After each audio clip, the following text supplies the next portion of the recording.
It's a new frontier in broadcasting. The Two Mics on talkRADIO. We'll get you talking.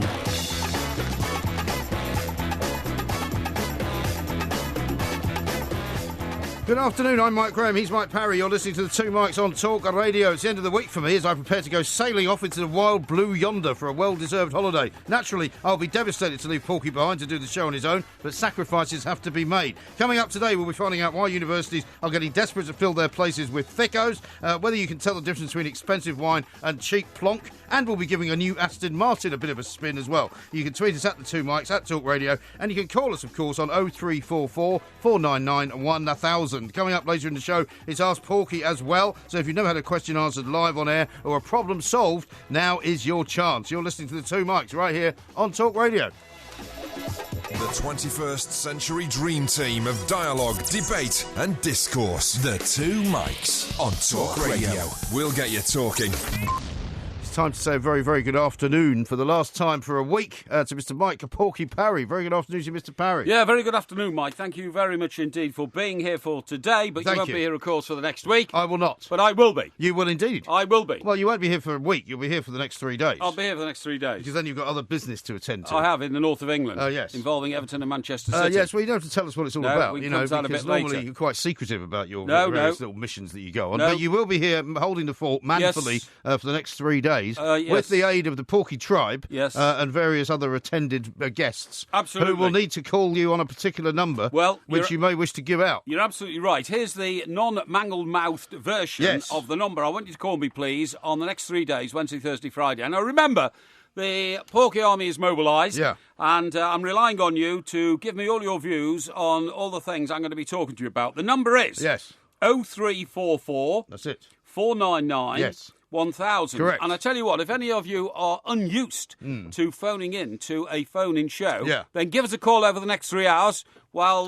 get a bit of practice in, maybe. Yeah, that's right. Well, old MG's still here, and we'll be able to show you how it all works. And by the way, don't be nervous, because, you know, I do not bite. No, you don't. No. You don't bark much either.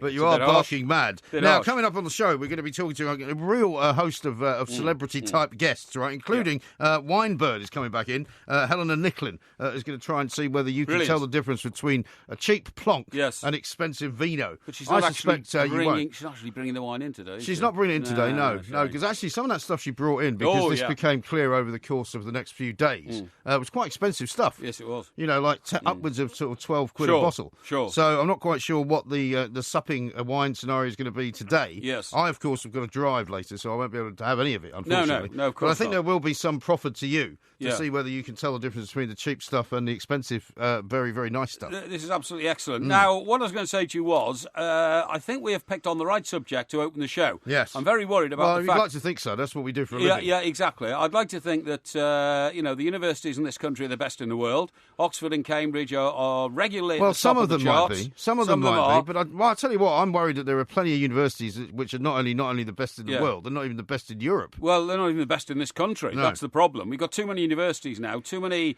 second-rate former polytechnics have been turned into universities. Yes. You know? Some former polytechnics, like Trent Polytechnic, are now established and brilliant universities. Some of them, though, on the Trent. other hand, are not. Like, for example, I don't know how good University of Trent is, because it's not really on my radar. Yeah, well, you don't need to know. However, I do know that North London Polytechnic, which is now the University of North London, which is on the Holloway Road. That's right. Up near Archway, not far from where the old Highbury was. Well, absolutely. It's on the parallel road to the old Highbury. It's not what you would call a fantastic seat of learning, No, I'm it's afraid. not. Of course it's not. It's just a hotbed of communism. Yeah. It's about all there is. That's it. Now, the problem is that what we've got now is that, since the days of the sort of, the Blair government, when they decided, I tell you what we'll do, let's send everybody over the age of 18 to university and then there won't be any dole queues, right? So they changed all polytechnics into universities, they changed all technical colleges into universities. Now we've got far too many universities of low standard, and the problem is now that these universities have gone and borrowed money on these finance deals, right? Public finance initiative and all that kind of stuff. Yes. Which means they owe tens, if not hundreds of millions of pounds for building these huge accommodation blocks, very luxurious accommodation blocks, and right? they need to make a considerable profit every single year. They've got to fill them.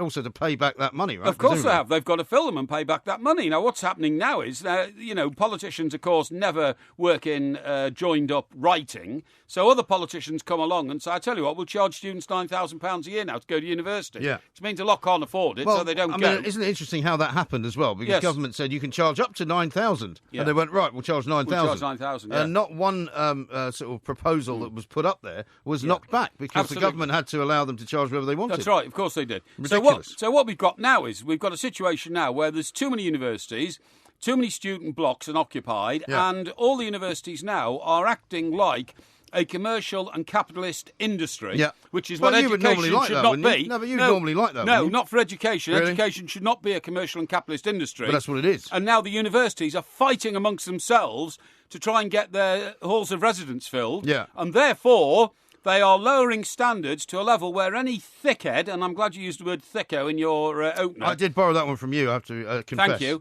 Any thick-headed thicko now can get into university if his parents can afford to pay the extortionate charges, not only for the tuition fees, but to keep him in the lap of luxury during his 3 years of non-learning. I don't think many students live in the lap of luxury for a start. I think you got that one wrong. Compared to what we lived in when we were students, an ensuite bathroom. The world is a I very lived in different a place where there were four of us sharing one bathroom. Yeah. It's revolting. Well, you say an ensuite bathroom, but that's only because somebody has had the foresight to dream up the idea of making that in one particular place. I mean, for example, in Bournemouth, which you know a lot about, there may well be lots of those. There are not necessarily lots of those all over the country. I can promise you they are. Last time I went to Southampton to watch a game of football, I came out the station and I went into the bar next door. Which, it's good university, actually, Southampton. Is it? Yeah, OK. Not bad. Well, then I got into a taxi to go off to the ground. Yeah. And the first 500 yards of weaving away from Southampton railway station, all these huge, beautiful glass buildings. I said to the taxi driver, I said,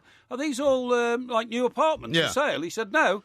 He said these are all student blocks. Okay. All of them. Actually, do you remember about three roads of them? Do you remember we saw a load of them up at Wembley? Yeah, we did. We were walking up Wembley Way, and on the left-hand side, Unison.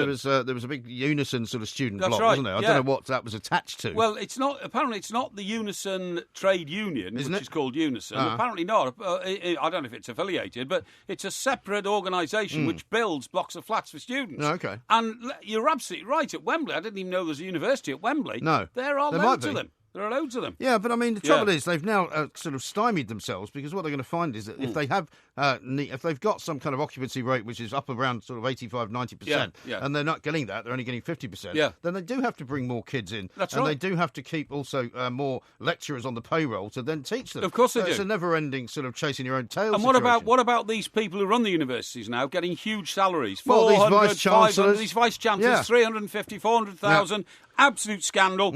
Education has been turned into an industry in this country. It's a damn scandal. Why isn't there a ruling body which says to these universities, you must not allow anybody into your university unless they've got 1A, 2 Bs and 1 C? That's the minimum entry But of level. course, you then take it all the way back through the A-level and O-level scenario where GCSEs have changed completely. Right. I mean, I was telling you just the other week that they've now decided to kind of change the way that they award the various different grades of GCSEs. Yes. And for the next 2 years, they're not going to actually know whether the results are any better or any worse than they were before. That's right. So, I mean, they're always messing about with the education system in the schools in this country, never mind in the universities. In the old system, by the way, you know, with O-levels and A-levels, I got 14 O-levels. Did you? It was a record. That's extraordinary. It was a record. I would never have said that if I looked at you. No. Can you name 14. them? Hey? Can you name the 14 O-levels? It'd take me too long to remember. I took them over 3 separate years. Well, let me help you out then, because we've done this once before and you couldn't get above 7. No.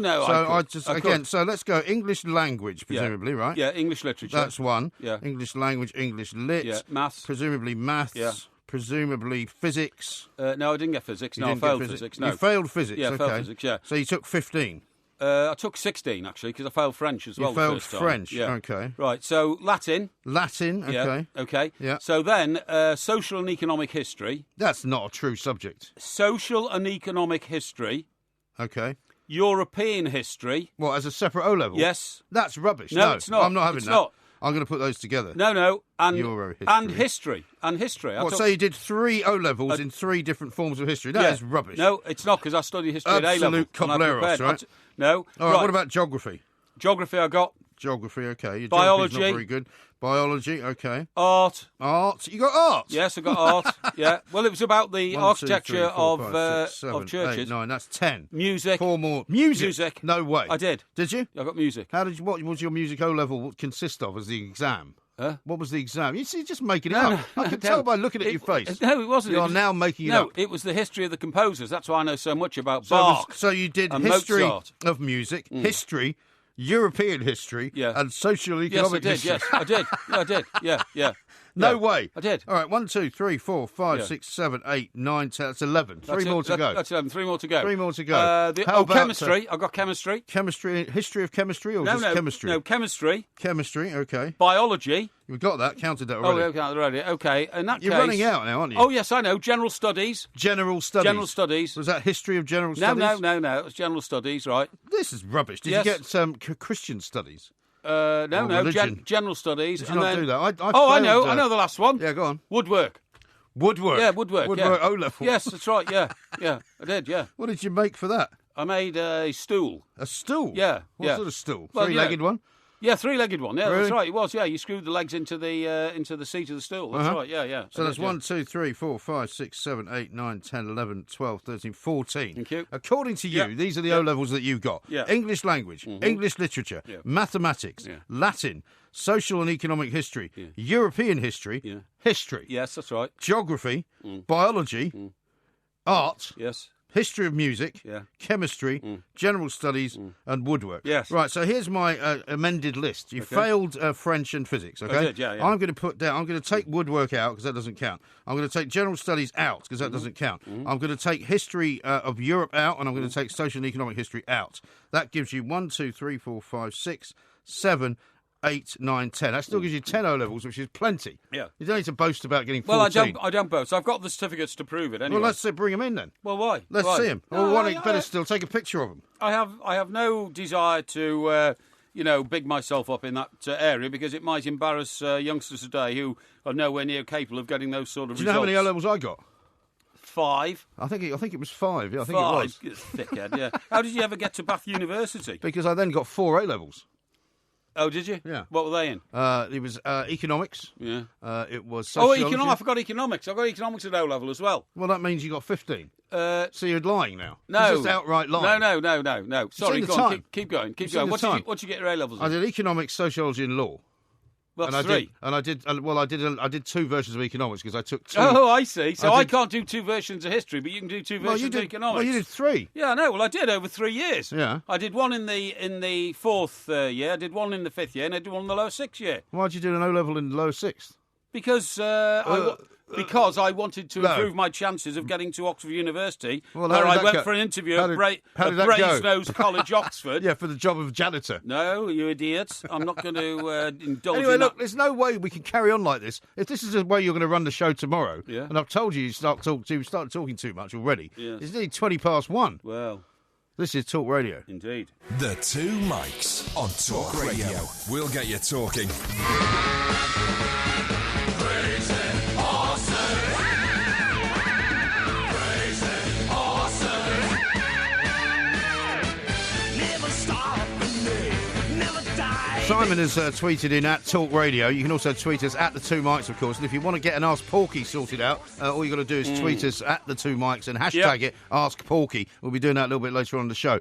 With all those history O levels, says Simon, Mike has. It sounds like he's living in the past. And one from JPK says, my GCSEs now include economic history, political history, social history, history of home economics, missed history of rigmarole. Yeah, well, you see, that's a load of rubbish. People are not buying this nonsense. No. People, 85 different O levels. I'm in not history. surprised if we're now admitting people to universities with 2 E's, which is now the basic requirement for some. Yeah. We are going to produce a nation of thickos, unlike we've ever had in this country before. Don't you realise we've led the world in higher education for maybe 200 years? You say that. I'm not sure that's entirely true. Let's talk to a professor about it and find out whether he agrees with you. Professor Alan Smithers is from the Centre of Education and Employment Research at the University of Buckingham. Professor Smithers, a very good afternoon to you. Oh, good afternoon to you. I often hear you, so it's a real pleasure to be able to speak to you. Well, that's very kind. Thank you very much for joining us. We are listened to in very many of the higher seats of learning around the country. Right. Although I have to say that Porky was a bit disappointed that you were at the University of Buckingham. I think he was hoping for somewhere a bit more sort of salubrious. Not at all. Honestly, Prof, don't worry about that. I realise that there are great universities all over this country. Well, there are. And actually, I mean, one of the interesting things, Professor, is that, as Mike says, business is now at the forefront of what most universities do, isn't it? I mean, there's an awful lot of relationships between money and the amounts of money required, I suppose, to now run these places. Yeah, I mean, at bottom, the universities are businesses, but of course they're a lot more important than that. I mean, what's happened is that the universities have expanded their places because they were allowed to, because the students now pay quite high tuition fees, and there are fewer people coming forward this year, largely because the number of 18-year-olds has dropped a bit. So there are a lot more opportunities at the top, and I think that's good news for students who are getting better grades than they were expecting. Yeah, Prof, what I always worry about, and I ask this of every academic that we have on our show, when are we going to return to the idea that if we've got a shortage of lorry drivers in this country, which we have, why don't we teach people to drive lorries? If we've got a shortage of bricklayers, which we have, why don't we teach kids how to, lay bricks? And why don't we teach plumbers? What I'm saying is, where have all the technical colleges gone, which gave youngsters a realistic view of life, whereas these days they all want to go into media and design and all that and become millionaires overnight? Yeah, I mean, if you were starting with a blank sheet of paper, you'd think, well, that's the way we want to organise it, but somehow we've got where we are. I think it was politicians trying to raise aspirations and create more opportunities. You're right, as a country, we haven't paid sufficient attention to all the skills that we depend on. That's right. And indeed, in many ways, going to university is a rather special thing. I mean, if the job that you're aiming for, become a doctor, for example, requires a degree, then it makes a lot of sense. If studying plants or history is really what makes your life worth living, then again, it's worth going to university. But you really do need to think about it. One of the good things about student fees, of course, is that more students are pausing now and thinking, well, what is going to university going to give to my life? But quite why? I mean, we had very good polytechnics, which then became universities. A lot of our FE colleges now teach degrees and aiming to become universities. Quite why in this country we've drifted in that direction. The government is, of course, trying to provide a large number of apprenticeships and to encourage people to develop essential skills. They're often paid a lot more. Being a plumber is a much more prosperous career than becoming a teacher, for example. That's right, it is. But for some reason or other, the holidays are not so good, though, are they? No, and you get your hands pretty. That's the point. I mean, for instance, you can be a train driver now, based in London, and I don't want to get London-centric, and you've been offered a job at £75,000 a year. I mean, why aren't we teaching children to drive trains? It's clearly something that is in need, because the marketplace has pushed up the cost of a train driver to £75,000 a year. Yeah, no, it's all got out of balance, and I think, curious enough, it goes a long way back to the Empire, when having a good general education was the secret of being able to run it properly, and somehow that's got deeply embedded in our thinking, and we haven't been able to adjust that. Really, to function properly as a country, we need high levels of skills, and it isn't just going through university that gets you those skills. In fact, in some cases, it doesn't teach you very much at all. It turns you into a bum. Well, no, and that's because of the kind of the liberal arts idea that going to university in itself is an education, isn't it? That you meet sort of different people from different backgrounds, and that's becoming less and less so as well, because clearly it's a very middle class kind of opportunity now, and it doesn't really make itself lend itself to people who don't have very much money. Yeah, I mean, it is going to university really does open up great opportunities. And if you get a degree, you are able to get more out of your life, perhaps, and you also have a great range of jobs to move on to. It's not the be-all and end-all. It isn't so much a middle-class thing, actually. I think we're wrong to think about it along class lines. Well, it is now when you consider the cost. I mean, the cost of going now, you can't really go unless the bank of mum and dad is backing you. No, that actually isn't the case. You do run up a liability of about £50,000 if you go to university, but essentially you repay it through your income tax if you're earning but you still got to pay it back, though, haven't you, Professor? And if you haven't, massive. And a lot of people when they come out of university now do not make the kind of money that Mr. Parry and I used to make when we got out of it, because we started making some pretty good money fairly quickly. Nowadays, I mean, we know from the people that we work with here in radio business, a lot of people are not on much more than about 25 grand a year. Yeah, but if that's the case, you're not paying back very much. And in fact, only about half the money the taxpayer loans out to cover tuition fees gets repaid. No, sure, but what I'm saying is that if you are still burdened with a debt like that, what happens if you then want to try and buy a house or you want to try and buy an apartment somewhere and they say, well, how much money do you owe the government for your education? You go, well, 48,500. You're not going to get much of a mortgage, are you? No, but it can be a bit of a millstone. But even now, the average graduate earns more each year than the average non-graduate by quite a margin. So, in a sense, you are investing in your future, but it will only work if you're doing something you love or at least to a career that you want. Yeah. It won't automatically benefit you. And there are so many other well-paid careers outside going to university that people really ought to be thinking seriously about. Well, I totally agree. I mean, Prof, what I would like to do is break this mindset that it's a conveyor belt. You go to school, you take your A-levels, you get your results, you go to university, you do 3 years there, then you come out and then you start wondering what you're going to do with the world. That conveyor belt mentality has got to be broken so that people at the age of 16 or 18, if they say to themselves, no, I want to be an entrepreneur, I want to set up a nightclub, I want to set up a taxi business or something like that. We should have, academic courses in the world to teach people to use their initiative.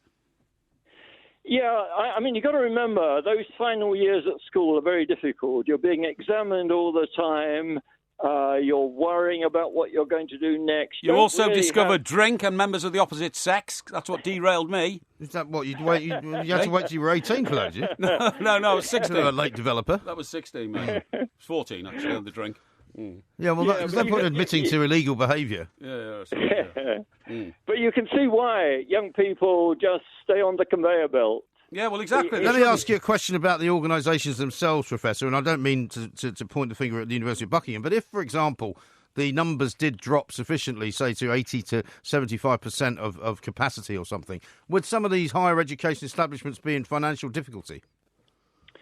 Well, what's happening at the moment is because the top universities are taking a lot more students, the system is going to have to adjust. Mm-hmm. And it may well be that what we see with other businesses is if there are not enough customers, then you're going to have to get mergers of various kinds. Customers, you see? Customers, not students. That's what we call them. Listen, we'll have to leave it there, Professor. Thanks, Thank you very much indeed for your help and guidance and all of that. And I apologise for the rather ridiculously flippant remarks being made by my broadcasting colleague, Mr. Parry. No, apposite and stinging. Apposite. Yeah, opposite, yeah. The 21st century dream team of dialogue, debate and discourse. The Two Mics on Talk Radio. We'll get you talking. I'm going slightly mad. I'm going slightly mad. It finally happened. Finally happened. James has tweeted at the Two Mics. He says, PC could be on to you guys. MG's political incorrectness straight away, saying Porky will be manfully holding the fort. Yes. Well, you will be manfully holding the fort. Well, I'm not going to retract that particular statement. No, exactly. David says any thick-headed thicko whose parents can afford it sounds like Eton. And Aidan says my boy will be 2 today, so he doesn't know about bladder in Modo, but I'm sure he'd still appreciate a £10 porky mention. Sorry, what's the young lad's name? It doesn't say, actually. How old is he? His dad's name is Aidan. He's 2. Right. OK, Aidan Jr. Yeah, well, we can call him that. Aidan Jr., 2 years old today. Have a wonderful birthday, my boy. You probably can't make out the words that you're listening to from your radio. This is the Port. Well, he might be able to. Might be able to. Have a great birthday, my boy. You've got a great life ahead of you. Indeed. Madge says, sounds like Porky's got more history qualifications than the entire cast of Time Team. Well, maybe. Minor says, universities aren't capitalist. Most are exempt charities. More a case of public sector style empire building than capitalism. Yeah. Well, if they're exempt from paying taxes, even more of a rip-off for everybody else. Of course it is, yeah. And Chris says, sorry, one more. How appropriate that Porky got an O-level in woodwork. Hashtag plank. That's right, the plank, yeah. You see, I've got an example here of a guy called David Phoenix, university boss, earning $295k a year, $295,000 a year. That's low down on the Vice-Chancellor's scale, isn't it? Probably is. His name's Professor Phoenix, right? Yeah. And he runs the University of the South Bank, which is just round the corner from where we are here. Oh, yeah. You're absolutely right about these Vice-Chancellors. David Phoenix, Vice-Chancellor of London South Bank University, and, politicians calling for that sort of salary to be cut because it's so excessive. Sure. An 8% increase on his pay from the previous year. How many %? An 8% increase. Oh, 8%, okay. Yeah, well, that's not too bad. I mean, 8% is within, I suppose, the realms of probability. The public sector people are being asked to take 1%. So, yes, well, they are. And he's in the public sector because education's not it's not a private industry. Well, in many cases, it is a private industry. Now, that's the problem. I mean, we'd have to investigate this a little bit more to find out whether it's true to say that many are exempt charities. I think some universities might be exempt charities, but I don't think they all are. I'd be amazed, for example, if the University of Buckingham was an exempt charity. Yeah, so would I. You know what I mean? Now, what were you telling me about the fact that, down here in the southeast of England, where we have constant problems with trains, and where half of Waterloo Station has been sort of closed down because they're renovating the platforms. Yeah, they've closed, I think, 9 of the 19 platforms. 9 of the 19. Now, we don't want to be London-centric here, but Waterloo Station does send trains all round the country, of course. That's right. To places in the north, the Midlands, and the northeast, I think. Yeah. What has happened today? A train has run into something else, stopping yet more access to that major lung of transport. That's right. There's been some kind of major incident with a train between Vauxhall and Waterloo, which has basically closed off part of the sector. And can I just remind our listeners, Vauxhall is not where they make cars, by the way. It is a suburb district. I think most people know where London. Vauxhall is, don't they? I mean, it's where the MI5 building is, right, for example, that you can see in Skyfall. MI6, actually. Is it MI6? The Skyfall building that they blew up. Yes. Vauxhall Bridge is quite a famous bridge, you'd have to say. Bridge, yeah. But basically, it would appear that anybody travelling from Victoria anywhere near to Waterloo for the rest of the afternoon is going to be in a big piece of trouble. From where to Waterloo? Only between Victoria and Waterloo. No, Victoria's a different station. No, I know that. Vauxhall? No, I mean Victoria, because that's the message they gave out. Because of the disruption between Vauxhall and Waterloo, I see. It means that everything is affected all the way to Victoria. Oh my God! So that affects you, I think, doesn't it? Yeah, it does. Yeah, I've got to make. You've got to make haste, haven't you? Later. Yeah, I've got to make a journey this afftenoon to get things sorted. Yeah. Okay. Now then. Well, I'm more concerned about getting things sorted for you for the next 3 days, because obviously you're going to be here doing a show on your own. You're going to be requiring the help of some of the Porky tribe. I won't require any help. Other help. However, you don't need. Well, you can have no help at all if you prefer. But I would like the. I would like there to still be a studio standing when I come back from holiday. I would like to invite the Porky tribe to get in touch over the next few days, because it will be an absolute joy to be able to talk to you. Okay. Yeah. Have you got any plans for what you're going to be talking about? Oh well, I mean, can you tell people? Listen, I'm not going to. I'm not going to look forward, mate, because what I do is I react to what's happening à ce moment. That means of the moment. At ce moment. No, à ce moment. That means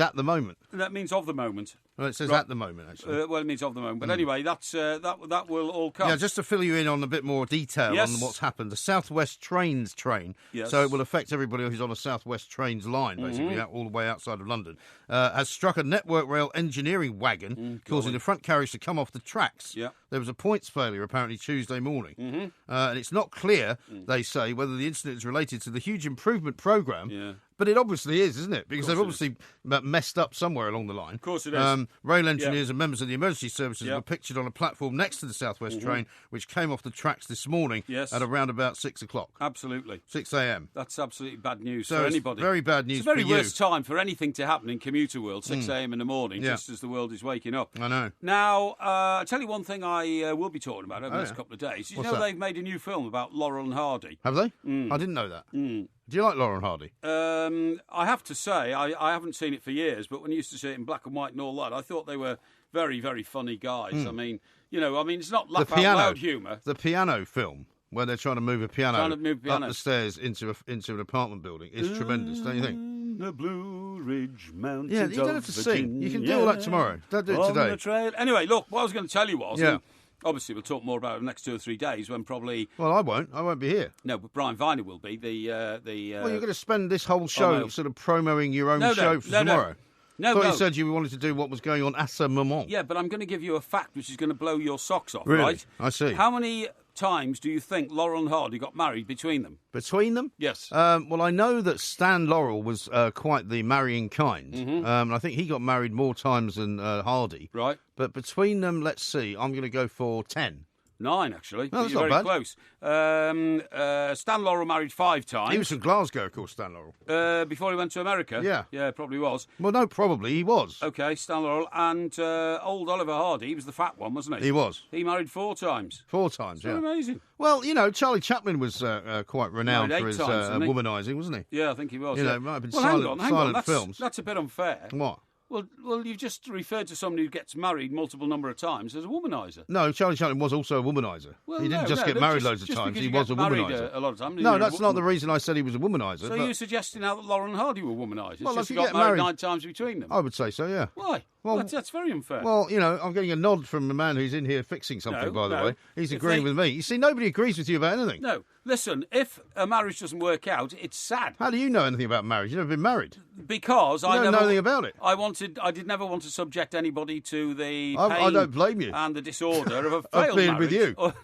No, a failed marriage or a broken marriage, pain and the disorder of being with you. But what I'm saying is, to say that, somebody enters into the holy matrimony of wedded bliss, it goes wrong. So what's your definition of a womaniser? And then you say, well, there must be a womaniser. So what's your definition of a womaniser then? If it's not somebody who marries multiple times. My definition of a womaniser is a man who completely dismisses his marriage vows and then lives the life of an alley cat, as you have done in the past. So you don't believe you can be a womaniser if you're not married then? No, you can. No, I'm saying you can, but I'm saying it's terribly cruel just to brand somebody whose marriages didn't work as a womaniser. It might have been because, actually, after 18 months, they found that they couldn't get on with each other. Doesn't mean to say that he was, I don't know where you're getting off all on this the razzle, going around Rogerising women left, right and centre. It's a family show. This is a family show, so we must not use that sort of language. But, I mean, I don't know where you're getting any of this from. Well, I didn't say that somebody was a womaniser because they got married loads of times. No, I didn't. Yes, you did. You referred then to Charlie Chaplin, who's got married 8 times, and he's a womaniser. No, I said that Charlie Chaplin was a womaniser. He was renowned for it. Read some books about Charlie Chaplin. You know what I'm talking about. Instead of just spouting a load of old cobblers. What about the original Rooney, not Wayne, the other guy? Hey? Mickey Rooney? He got married 10 times. He did indeed. Yeah. Well, what about Elizabeth Taylor? Elizabeth Taylor, well, she got married so many times, she got married to the same bloke twice. Twice, yeah. Probably forgot she'd married him the first time. Very possibly so. She got married 8 times. They did spend a lot of time drinking. Yeah, they did. Yeah, an awful lot of time drinking, yeah. Now, how about this from... Didn't make them bad people. From Mark, just for a bit of levity. When I was younger, I thought all locksmiths attended Yale University. Yeah, that's very good. Do you like that? Yeah, I like that. Yeah, that brings a bit of a laugh to the proceedings. Yeah. Yes. Now, we're getting a lot of abuse on Twitter from people who clearly don't know what they're doing.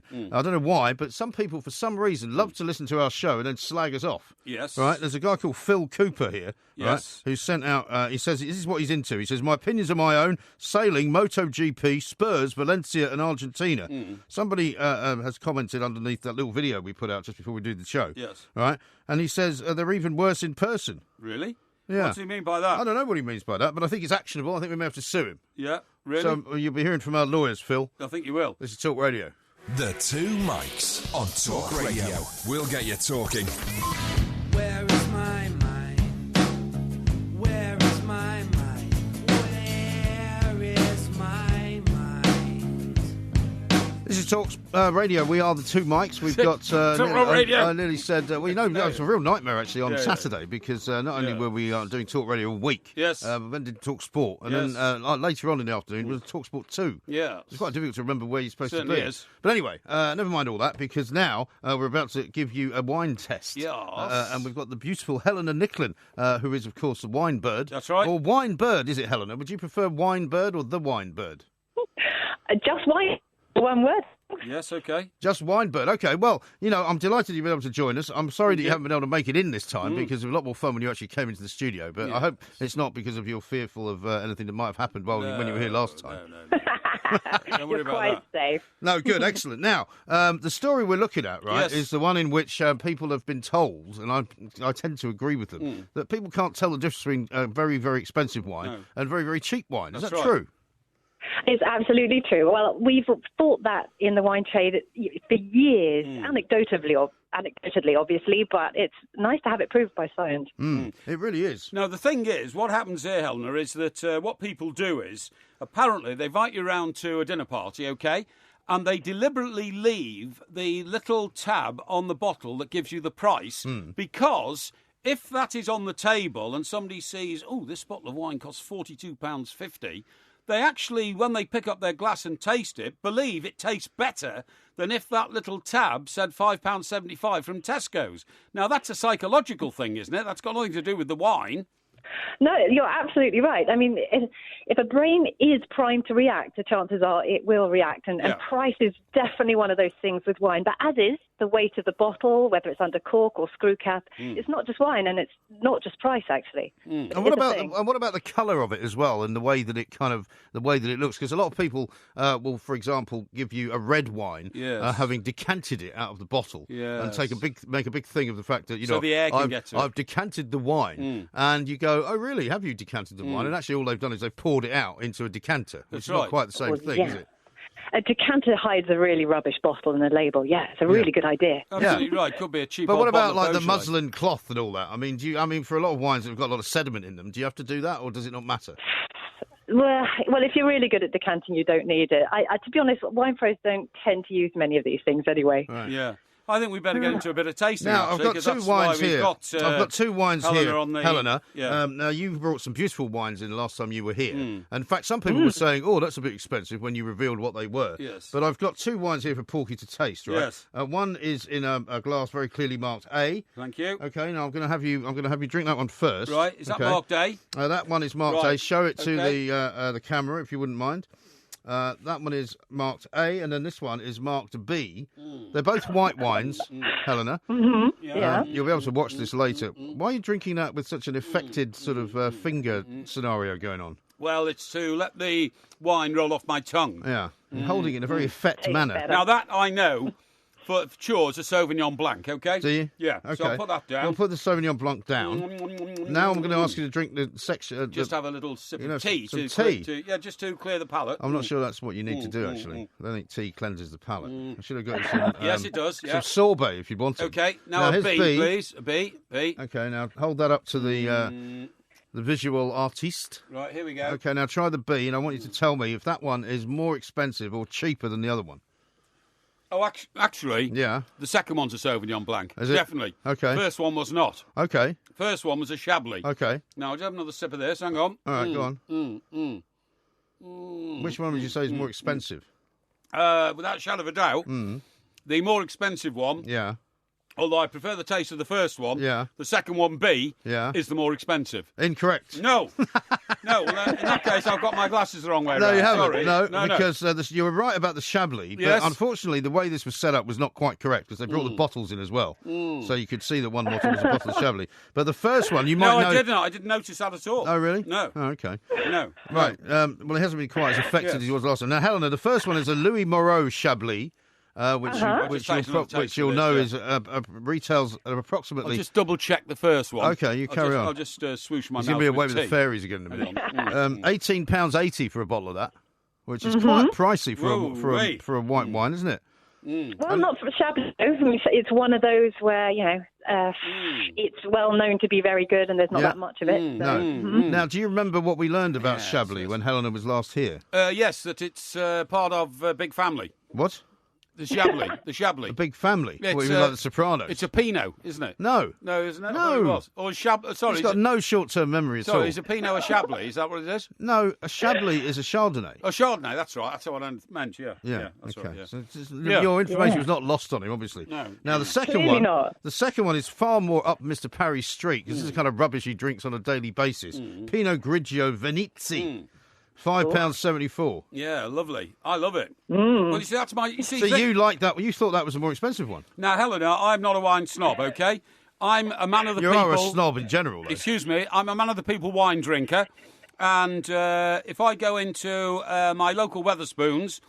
Get this, Helena, this is brilliant. Why do you keep mentioning them? Hang on. Well, only because I use them. You can get fish and chips... with a round of bread and butter and a bottle of Pinot for £14.95. How about that? Is that your regular lunch then? Well, it is on a Friday, yes. Yes. Doesn't sound like... Is it delicious?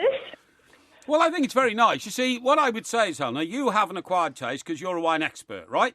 But I would be foolish to go into a restaurant and say, say it's a Chinese restaurant or something like that. I like Chinese food. I'd be mad to buy a £75 bottle of wine because, frankly, my palate is ignorant of good and bad wine. So people like me should buy something in the middle, shouldn't they? Yeah, the only important thing is do you like it? And it doesn't matter if you prefer a wine that's £5 or £50. It's what you're happy to pay for it and whether you like it or not. But, I mean, you do quite like to show off and buy expensive wine sometimes when you're out with people who you think you have to impress, don't you? This is the next question for Helena. What I'm saying is, Helena, are you aware, because you work in the business, that there is wine snobbery about and that when people do hold these dinner parties... would they be as duplicitous as to try and swap the labels on bottles in, keeping up with the Joneses type style? Or do they think that if they hold a dinner party, they've got to bust their budget in case their friends leave and tomorrow morning on Sunday say, oh, I've got an awfully bad head. That must have been really cheap plonk I was served That is a good reason not to drink the cheap plonk because it does give you a bad hangover. Yeah. Well, I think a lot of people probably do cheat, but they'll have to be absolutely certain that the people that they're trying to cheat don't know anything about wine, though. You never know. Yes, you do never know. That's very true. Yeah. And what about the diet of a man who tells us that he suffers from heart disease and he's only 1/3 of his heart works? Fish and chips, bottle of Pinot, and some bread and butter. I mean, he's not going to last to the end of the year, is he? Well, hang on. Helen's not a dietitian. She's a wine expert. Yeah, but even somebody who's not a dietitian can tell you that is a terrible thing for you to be eating every Friday. No, it's not. The whole nation eats fish and chips on a Friday. No, they don't. They do. Rubbish. They do. Absolute cobblers. And there's nothing... You see, you're a scaremonger. I don't eat fish and chips on a Friday. Anyway, we're talking about wine here, right? And what I wanted to say, Helena, was that don't you think that people should be more realistic about... For instance, I heard the other night that Sir Philip Green, right, who is a billionaire, so, he can afford to do it, goes off to this very posh sort of, Mediterranean restaurant in, I'm not sure where it was now, in Greece or somewhere like that. And the champagne is £3,000 a bottle, OK? Now, but actually they also serve £75 bottles of champagne, which they call spray champagne. Because apparently at this place, they're spraying each other. There can be nothing more decadent than that, really, can there? Exactly. I don't approve of that at all. And this is Formula One racing style. Now, what I was going to say is, even if I was a billionaire, Helena, and you've got to get into my head here, I would not pay £3,000 for a bottle of champagne and drink it because it would remind me of world poverty problems. Well, I'm absolutely with you there, and I do think what you said before was right in that a lot of really fine wines are a bit of an acquired taste anyway. So it's a waste to spend too much until you know a little bit more. Entirely correct. I mean, a friend of mine used to run a nightclub, and people would come in and pay £10,000 for a table. Yeah. Right. And these rich young kids, bottles of gin. And then they would pay £1,000 for a bottle of vodka on the table. Yeah. It's just profligate spending, which is obscene, really, to be honest. Helena, have you ever tasted a bottle of, I think it's called Petrus, which can cost like 20 grand? I certainly have, and I've drunk it with a winemaker. Wow! So we should be hanging out a lot more, Helena, because I haven't tasted. I've never tasted it. Yeah, but what I'm saying is, how can anybody with a conscience actually drink a glass of wine which is probably costing about £4,000 a glass? I mean, I don't understand that. Well, petrol isn't the most expensive by a long way, but the problem is it's supply and demand. People want it, and that's why. And it is. Petrol is actually really, really good. There are a lot more brands out there that are a lot more expensive and not half as good as that. Well, I think we'll definitely have to go somewhere and have some. So that'll be your next task, Helena, to find us a place to go and drink some Petrus. Yes, that's right. We don't want to pay for it, obviously. If you're paying. Yeah, because we don't want to pay for it. That'd be ridiculous. 20 grand for a bottle of wine? Are you mad? Well, of course we don't want to pay for it. I've told you that. You know, we'll come up with some scheme or other. But delightful as ever to talk to you. Try and listen to Porky on his own for the next 3 days, because that should be very amusing. Yeah, in fact, you may get an invitation to come in if I'm struggling, maybe on Friday afternoon if you're doing nothing. Yeah, exactly right. Thank you, Helena. Thank you very much. Wine Yes. Bird, of course, you can find her on Twitter as the Wine Bird. We've got lots more to do coming up in the next hour or so. Got some great tweets here as well. Yes. One from Roger who says, "What a pity Porky didn't do wine tasting at O-level." Yeah, that's true. Which is due to have done O-levels and everything else. Well, actually, I do like the research that would go with a qualification like that. Absolutely right. Why bother listening to Mr. Parry or Mr. Graham if you don't like them, says Lizzie. It makes no sense at all, but then I have 15 O-levels. Actually, I got a very nice tweet from Lizzie a minute ago, and I was going to read it out, but I've... Can't find it now. Here's a better one from Matt, who says, "Porky doing the show on his own tomorrow is going to be as bad as 10-pole Tudor taking over the Crystal Maze." Yeah, well, that's not quite true. Yeah, what Lizzie told us was, and this is a bit of knowledge, she said Laurel and Hardy actually hated each other. Oh, well, that's probably not surprising. Do you know that Morecambe and Wise, never went to each other's house during all the 40 years they worked together? I do know that. They never went round to each other's house for dinner. So well, I've never been to your house for dinner, have I? Well, you came to my house. Yeah, but you didn't give me any dinner. No, I not only you took me out and then told me while I was out that I wasn't coming back. No, but that's right. That's what you did. Well, you know, I Shocking. think... Yeah, you know... But to be fair, I was very happy not to stay there. Well, I was very happy for you not to stay there. Indeed. Have you seen the time? Yeah. This is talkRADIO. It's good.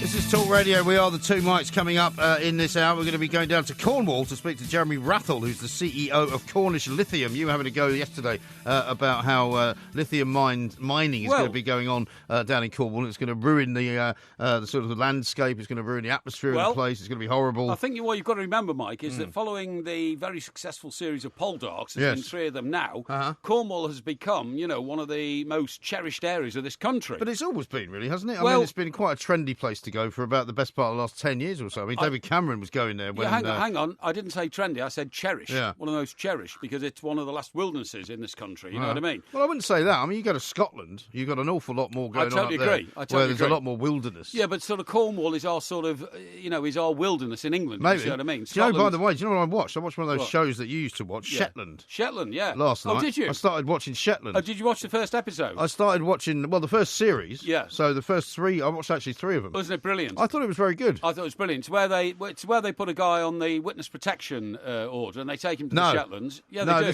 This is maybe the series before that. Oh, I see. Okay, This was the original first series. Well, the whole idea is this guy's going to give evidence against a major Glasgow criminal. Yeah. So they've got to get him way away from Glasgow. And the worst place to take somebody who's on a protection order like that in the series I saw is to a little island. Sure, where everybody knows everybody. Well, exactly. So what's he doing there? What you should have done is you should have sent him to New York. Yeah. Kept him there. Yeah, and just left him in the middle of Times Square. That's right. Nobody would have looked sideways at him. Absolutely. But anyway, I digress. So go on, carry on. Tell me more about Cornwall. Well, also going to say about the Cornwall situation is that we like it very much indeed. And one of the abiding images of Cornwall in Poldark are working tin mines. Yes. One of the abiding images of Cornwall today, last time I was there, are old tin mines, the ruins of. Yeah. But they're still beautiful pieces of architecture. Well, what I don't want now... I don't know. Excuse me. What I don't want now is these guys come in, they're not looking for tin and copper anymore. They're looking for lithium. Yes. Now, there might be lithium down those mines in Cornwall. Right. I do not now want a huge industrial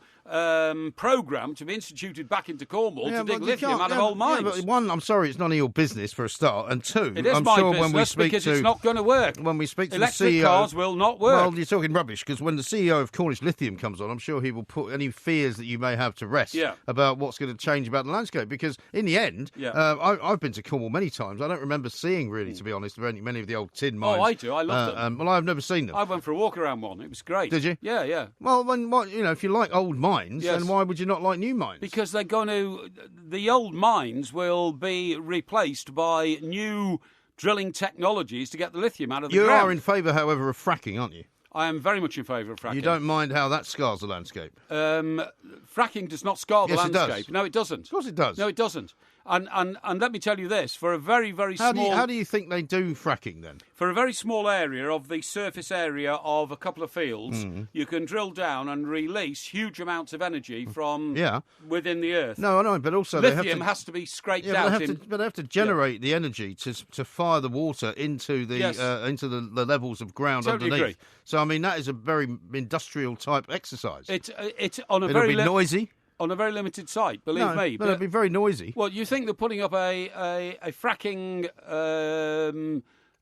rig, for want of a better word, in a field in Cumbria is going to ruin the Lake District? Well, I think it's got as much chance of ruining the Lake District as lithium mining has of ruining Cornwall, and that's all I'm saying. You can't hold one position which says you protect the environment, and then you hold another position in which you don't. Yeah.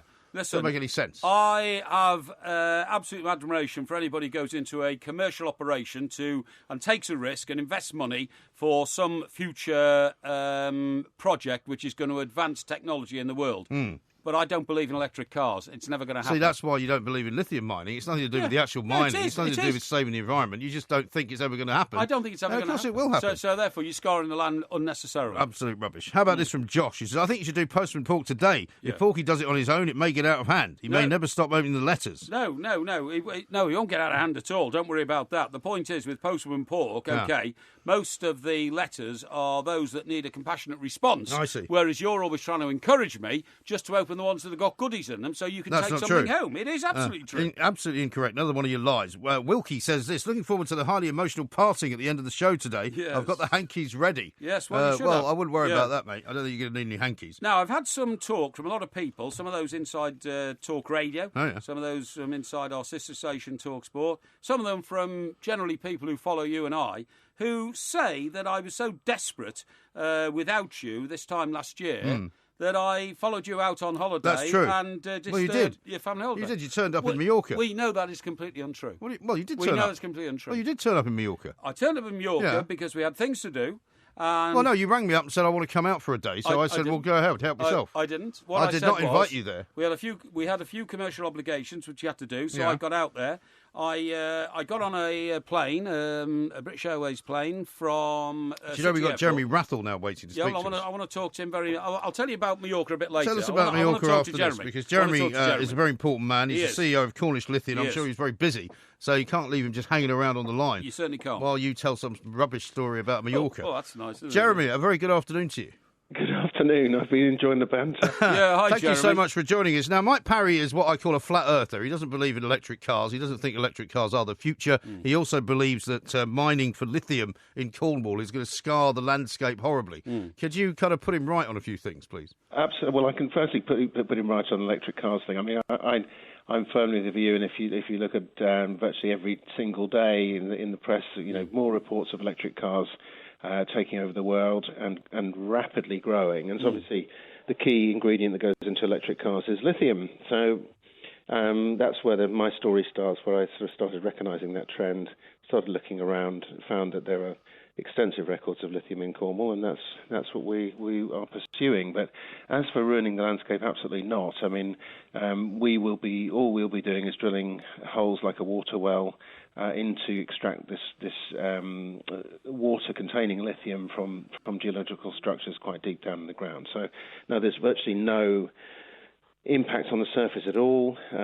It's just like all you'll see on the surface is a small. All right, Jeremy. Now, I admire all this. First of all, I admire your entrepreneurial spirit. I like people who take a risk and invest and go ahead with things that are going to create new technology, no problem.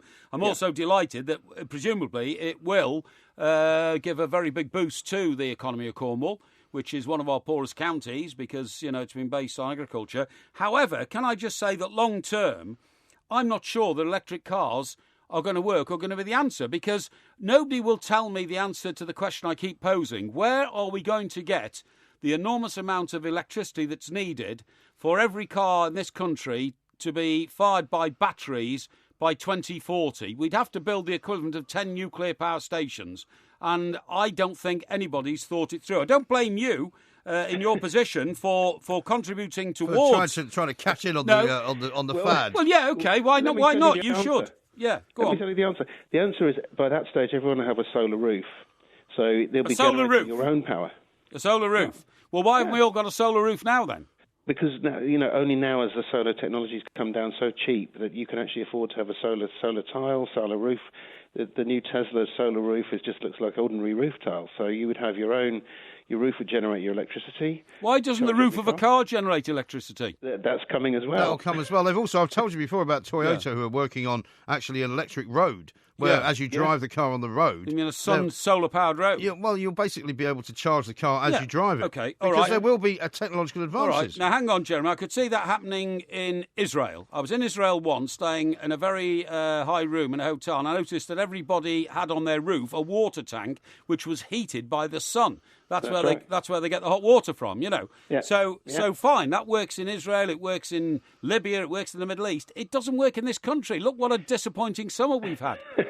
It's been a terrible summer. Yeah. But no, it does actually work quite well. I mean, even though we don't get very much sunshine, it does actually work. But also, there's a whole lot of, Cornwall particularly has got a lot of stranded power from wind and solar. There's a lot of new solar farms gone in there. And if you can store that power in batteries, well, obviously the sun doesn't shine at night and the wind doesn't always blow, but if you can store it in batteries and then release it to the rest of the UK when it's needed, that's a massive, and obviously that's good for lithium too. So now, as far as your situation goes, Jeremy, I mean, are there many companies who are going to mine for lithium in Cornwall, or have you got exclusive rights to do it? How does that work? At the moment, we're the only ones who are planning to do it, and we've locked up something like 300 square kilometres of rights to extract lithium from Cornwall. I don't see any competitors as yet, but they are obviously welcome. We'll see. What exactly, Jeremy? What exactly is lithium? If you don't mind me asking, I mean, does it look like copper? Does it look like tin that's been mined in Cornwall previously? It looks like a soft greyish metal, which is highly reactive. We're not actually going to be mining lithium as such. We're mining something called lithium carbonate or lithium chloride. It just looks like table salt when it comes out. It's mixed with a whole load of table salt and also a load of other salts. And it's basically seawater which we're extracting, or very similar to seawater, and the lithium is in high levels in that water. And we extract it, and the actual lithium itself, if you did extract the metal, looks like a grey, soft metal, but it's extremely light. And is it toxic in any way for people who live anywhere near where it's being extracted? No, it's not. No. Will you be using any of the now sort of worn-out tin mines, because you've already got a huge hole in the ground wherever an old tin mine was? No, we're trying to actively avoid the old tin mines because what they showed was that the lithium was there, and we're looking for the structures that lithium is flowing through, not the old tin mines itself. No, we would try and not touch them. And what about the other? I mean, the other thing that we see a lot of, and Mike Parry's pointed this out to me because he cares an awful lot about the underprivileged people in the world. Yes, I do. When you see these poor kids working in cobalt mines, in Africa and in parts of South America in terrible conditions. I mean, is that something that Britain can do, but do better, if you like? Well, cobalt. There's no known resources of cobalt in the UK, but I mean. We do think that if we're successful in doing what we're doing, it will be a sort of a start of a new environmentally friendly mining or extraction. It's not really even mining; it's really sort of metal extraction industry. We don't know what else could be discovered in Cornwall because there are some records of cobalt in Cornwall, some records of all sorts of other metals which could be extracted, but that's not really our game. Our game is to stick to the lithium. So okay, now, Jeremy, you must also be right on top of your game in terms of car batteries, okay, as well as contributing the lithium aspect to a car battery. At the moment, car batteries are very, very big within cars, and I have studied this because I'm a critic of it. Some cars can't run for more than sort of an hour and a quarter fully charged up. Are you confident that in the future, A, the batteries will get smaller, and B, the longevity of their fully powered battery will be a lot more than an hour and a quarter? Oh, absolutely. I mean, they've already run a Tesla S for 1,000 kilometres. Okay, it was driving extremely slowly. Yes, exactly. That's what I mean. Yeah, but I mean, look, we like to drive at 70 or 80 miles an hour. So Well, not that we would admit that, but no. So the Tesla S can do about 360 miles. I think that's about right. So yes, the new Chevy Bolt can do about 330 miles on a single charge. And those are affordable. The Chevy Bolt's an affordable car. So we're rapidly going. Cost of batteries are falling very, very quickly. Yeah. And the range is falling very, very. See, the march of you can't hold back the march of progress. Well, the march of progress is going to run you over. You're going to be standing there telling everyone, electric cars are with like King Canute with your hands up. Hang on. And you're going to get flattened. Excuse me, when you say affordable, right, I've done research on this as well. The most affordable car powered by an electric battery at the moment is about £22,500. Yeah. The most affordable car that hasn't got an electric battery in it is a Dacio, DACEO. It's about £5,700. Yeah. There's still an enormous gap between the cost of cars. There is, but I think there's a lot of much cheaper electric cars being made in China right now. So what about the G-Whiz? Is a pretty cheap car, isn't it? Excuse me, could you let Jeremy answer the cost of cars? I'm just telling him about a G-Whiz car. Do you know how much they are? Well, it looks like a hairdryer, I grant you, and you plug it into your house. Right. But it's only a few £1,000. Oh, and you take your family on holiday in that one, would I you? wouldn't know. No, exactly. Jeremy, sorry, I've said there's a 15 grand difference between the cheapest petrol car and the cheapest electric car. How many years do you think it's going to take for those to equalise in price? Not that long. I think probably 5 years we'll see highly affordable cars on the road here. The new Tesla Model 3 has just been released in the US. That's, I think, 30 still. I mean, that's what we'd say is relatively expensive. Yeah. But prices are definitely falling, and China. I think we'll see a lot of Chinese cars coming on the road, which are very much. And also, people are spending a lot more money on cars now. I mean, many people if they've got it, no, but many people who shouldn't really. I mean, because as you know, we've talked about this before. Car leasing companies are now the new kind of mortgage companies. Exactly. People are borrowing more and more money to drive a nicer car. So for a lot of people, actually, £25,000 for a car is not as much money as it used to be because you get it for $250 a month. You're talking us into a massive recession. No, I'm not. Don't you know what happened? I'll ask Jeremy one final question. How many years do you think it will be before Mike Parry changes his mind and actually joins the revolution? Well, hopefully the sooner the better. Okay. There's a way around this, Jeremy, and that is because you're so influential in this business. What about lending me a battery-powered car for a couple of months or something like that? So, I wish. Yeah. Thank you very much. You'd probably end up electrocuting yourself. Jeremy, listen, good luck with it. Thank you very much indeed. We'll talk to you again soon, I'm sure. Jeremy Rathall there, CEO of Cornish Lithium. You see, he's just basically backed everything I've told you for the past month. And backed everything I've been telling you for the last month. They're very expensive. They don't run long enough. Yeah, but it's changing as we speak. Every week that goes by, it gets cheaper. The batteries get better. You call me a flat earther. I call you delusional. Well, you can call me whatever you like. You've accepted all this garbage. I haven't. Given to us by these guys. I just believe in progress. I mean, look, I admire what's his name? Jim? No, Jeremy. I admire you, Jim. I admire Jeremy He's dead, Jim. for being right there, right up the. Yeah. He's up front. He said, "We're the only guys who've got a." He's poo-pooed and completely destroyed your argument about the wrecking of the Cornish countryside, which is not going to happen. Yeah, all right. Well, I accept that, but he's the only guy who's got a licence now to drill in Cornwall, so he's a hero of mine because he's an entrepreneurial businessman. There you go. But I mean, entrepreneurial. You've got to remember that the South Sea bubble. The time, by the way. The South Sea bubble burst when the East India Company, right? Is that down near you, isn't it, South Sea? It's down near you, isn't it, South Sea? The South Sea beaches. I didn't realise there was a bubble. Not the South Sea bubble, no. Anyway, listen, we've got more to talk about, but very little time. It's getting closer and closer to my holidays. This is Talk Radio. Across the UK, online and on DAB. The Two Mics on Talk Radio. We'll get you talking. People are strange when you're a stranger. Faces look ugly when you're alone. Women seem wicked. Okay, folks, this is the Two Mics. Sam Delaney will be in the hot seat with live at Drive from 4 until 7, okay? Now, Vince Cable will be on the show to talk about the Brexit temporary custom union proposal. And the Grenfell inquiry started today, and survivor Tiago Alves will tell Sam what he's thinking about it. Alex Brummer from the Daily Mail is on to discuss Philip Green being caught spraying thousands of pounds worth of champagne all over a swanky beach bar. All this plus much more on Live at Drive with Sam Delaney, only here on Talk Radio. We were talking about Philip Green a little bit earlier on. We certainly will, yeah. Well, I saw that story, actually. I'll tell you where it originated. Yeah. and you said to me you didn't know it was going in the Proof Rock column in the Sunday Times. Yes, well, I remember when they started the Proof Rock column, and that's unfortunately how old I am. Right. Because I used to sort of submit items to it. Yeah, exactly. And in those days, by the way, one little paragraph in Proof Rock would have got you $50, wouldn't it? Probably, yeah. Yeah, exactly. Well, I used to do a Wall Street column for the Sunday Times Business News, which was sort of a roundup of the big, financial stories of the week, and there always were loads, because in the 80s it was kind of barbarians at the gate time. That's right, Loads of British companies taking over American companies, lots of skullduggery, Kroll and company, and all these people. And they used to pay me a couple of $100, I think, for that. What was the name of the aggregates company run by a lord? Hanson. Yeah. And he was the most polite man anybody had ever met. He was. Lord Hanson came to the Express when Sir Nicholas was still our editor. Yeah. So Sir Nicholas was a Knight of the Realm, a little bit envious of Lord Hanson, who, of course, was a baron. Yes. And but Nick said afterwards, the most polite man he'd ever seen. He was very nice. And his Oppo, the guy who ran the company properly, really, was a guy called Gordon White. The Yorkshireman.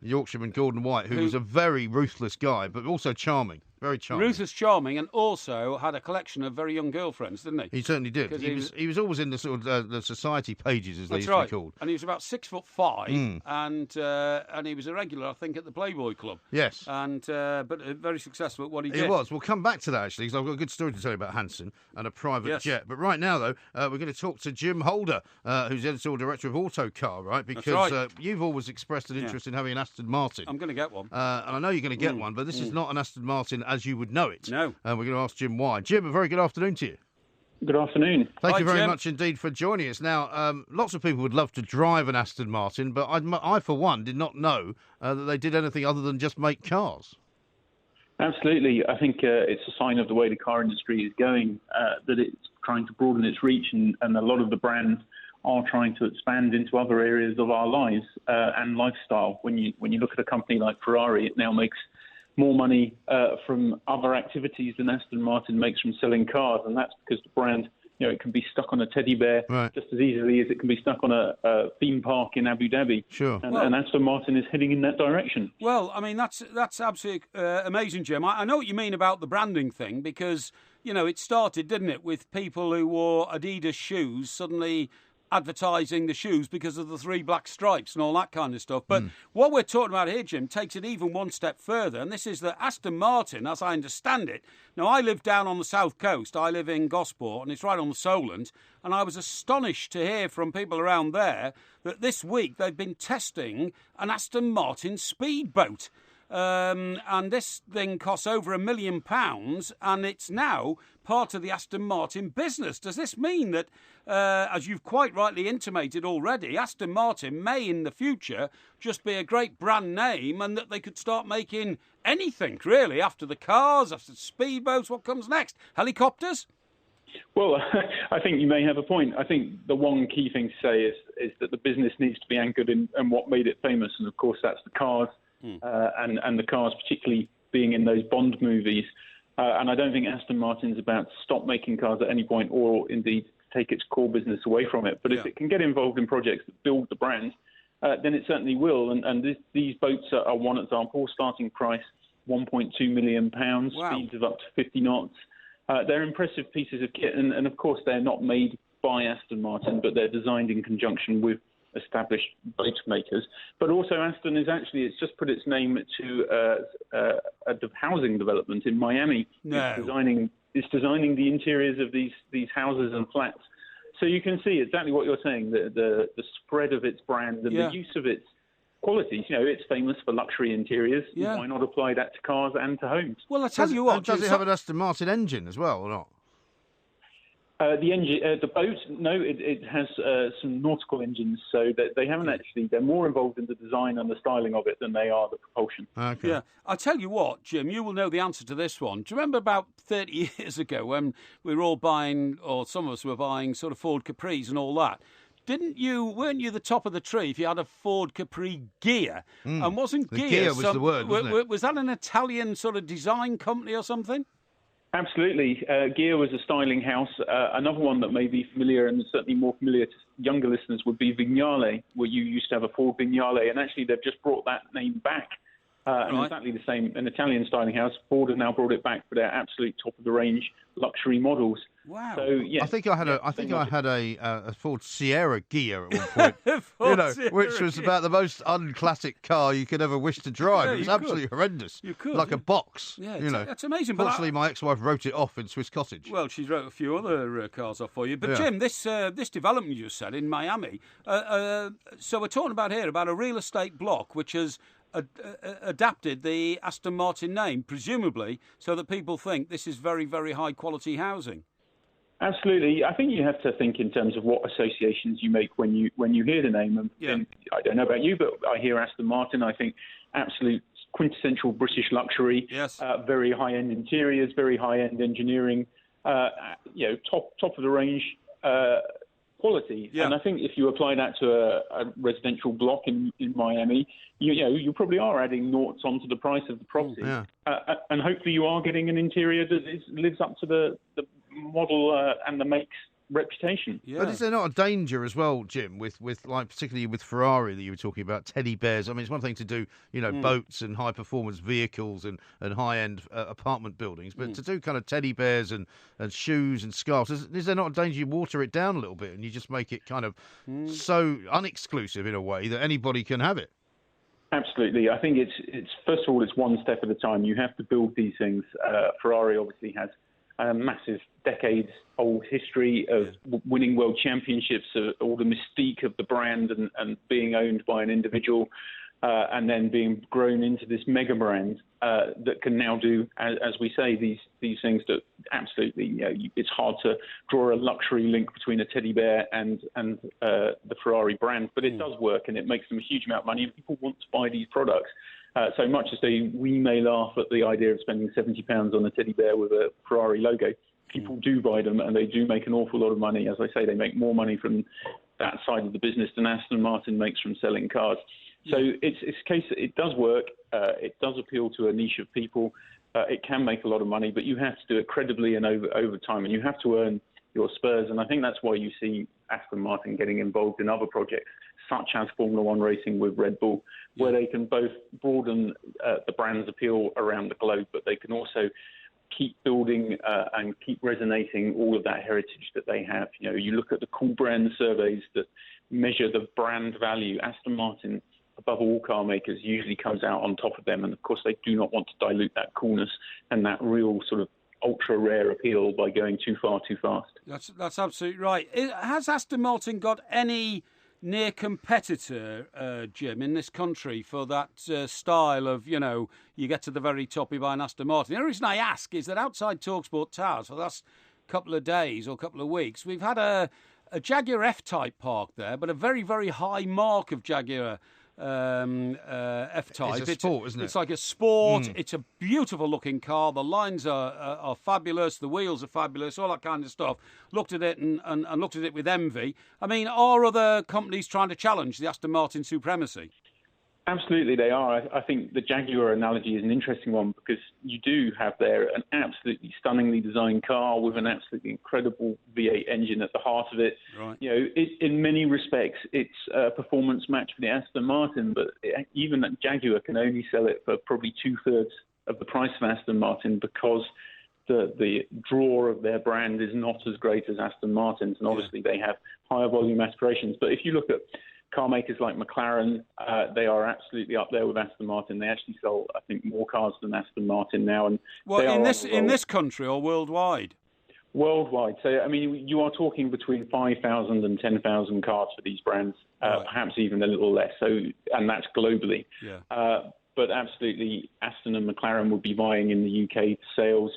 Rolls-Royce, obviously based in the UK. Bentley, obviously based in the UK now, slightly different profile of buyer, but at that absolute luxury end and selling in hundreds, if thousands, not tens of thousands, the same sort of customer. Sure. It's hard to believe that people can afford to pay that much for a car, isn't it? Because I mean, with some of them, Jim, I suppose they retain their value, but most of them don't, do they?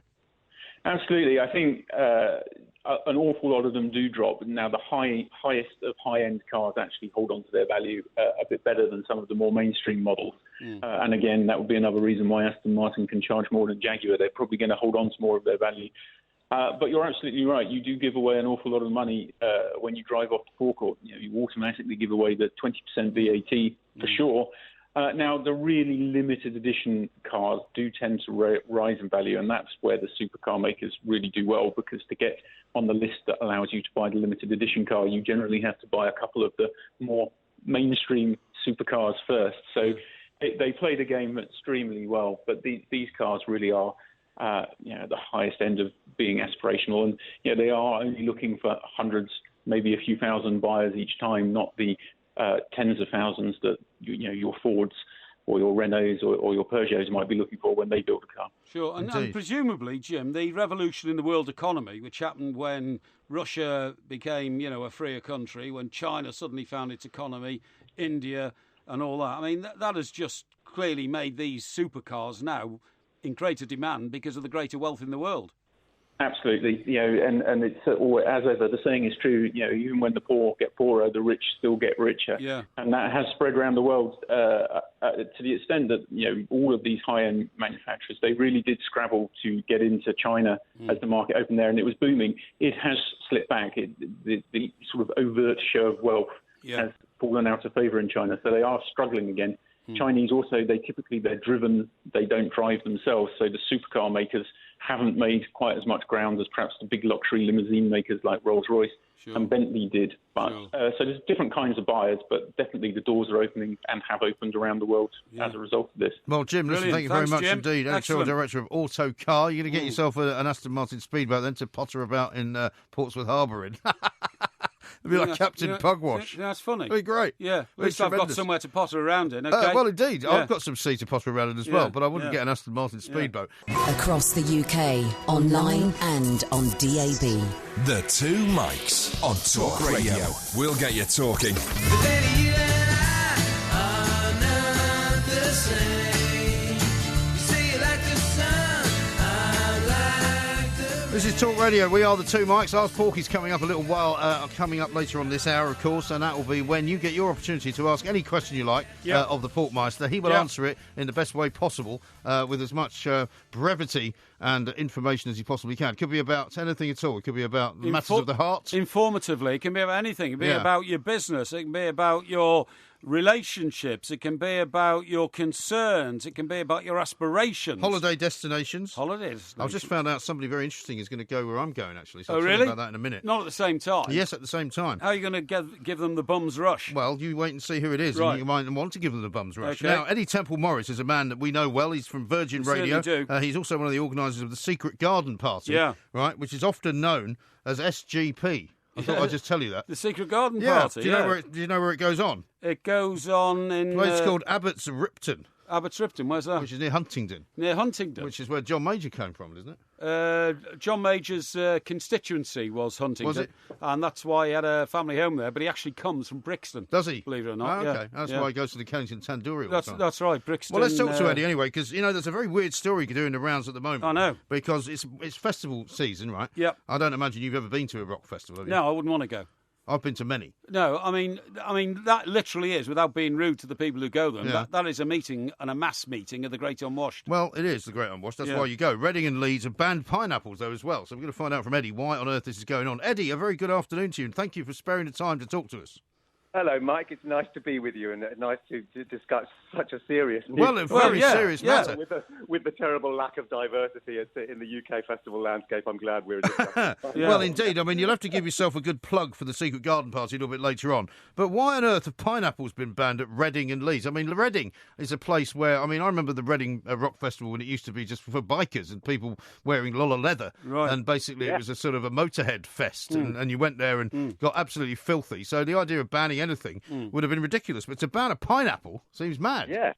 Well, it does seem like political correctness gone mad, and I've only found out this story today, and it's very funny, but or worrying. I mean, why on earth would you ban a pineapple? Would it be Could it be? Well, I mean, the most obvious thing is a missile. But then, have you ever tried to hurl a pineapple? I've never tried, actually. In fact, I'd never think of that as a missile either. Yeah. I mean, I dare say you could probably hurt somebody quite severely. Yeah, but hang on, can I insert some information here, please? Please, yes.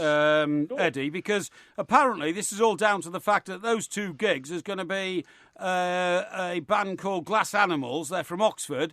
And their fans... Hang on, look, I've got some pineapple. Yeah, you got some pineapple. Martin's just brought me some pineapple. Their fans, That's tremendous. Their fans bring this pineapple to celebrate a song called Pork Soda, which has the line, pineapples are in my head. Yeah, so they come with pineapples on there. Pineapples are in my mouth. Harris famously did at the Brit Awards. What are you doing? I'm eating some pineapple. You can't eat while you're broadcasting. Why not? This is very good for me. The rudest thing in the world is to be eating and talking at the same time. How disgusting, honestly. Sorry. I'll talk to you, Eddie, while he's munching his pineapple. I like pineapple. Well, but here's the thing. They know that Glass Animals fans like to come to gigs with pineapples. Well, why on earth ban a pineapple? I mean, why not ban coconuts? Coconuts kill 150 people a year. By dropping on their head. What's the deal with the pineapples in this band, anyway? It's just... We just discussed that. But I couldn't hear because I was eating pineapple. Fans just sometimes latch onto a random lyric and then make it more important than it actually was meant to be. So they've just basically done... It's a gang thing. It's a funny, ironic thing where Glass Animals fans turn up with pineapples on their heads. And Reading have taken exception to this. I mean, there might be... I mean, with all the obvious missile or residual pesticide or whatever it is, this might actually... seriously, might be corporate. I mean, Reading and Leeds, as we know, are ferociously corporate festivals, and you are bombarded by brands everywhere that you go at a festival like that.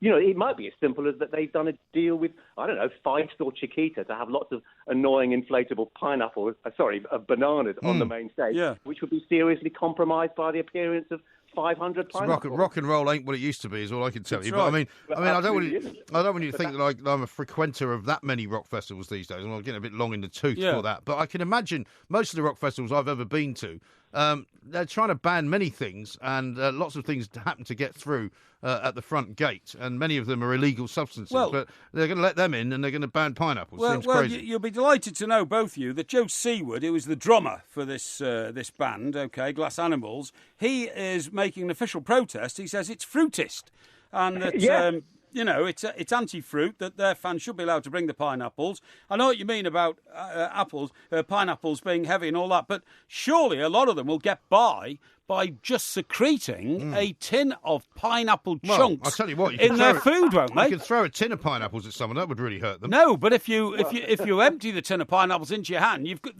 got a handful of pineapple cubes. Well, how do you open the tin, though? Well, they have ring pull on the top. Oh, do they? Yeah, and you just pull it out. I mean... Do you eat those a lot, then? No, I do actually. I don't. But anyway, look, Eddie, you will be far too young to remember where all this started, and it started with George.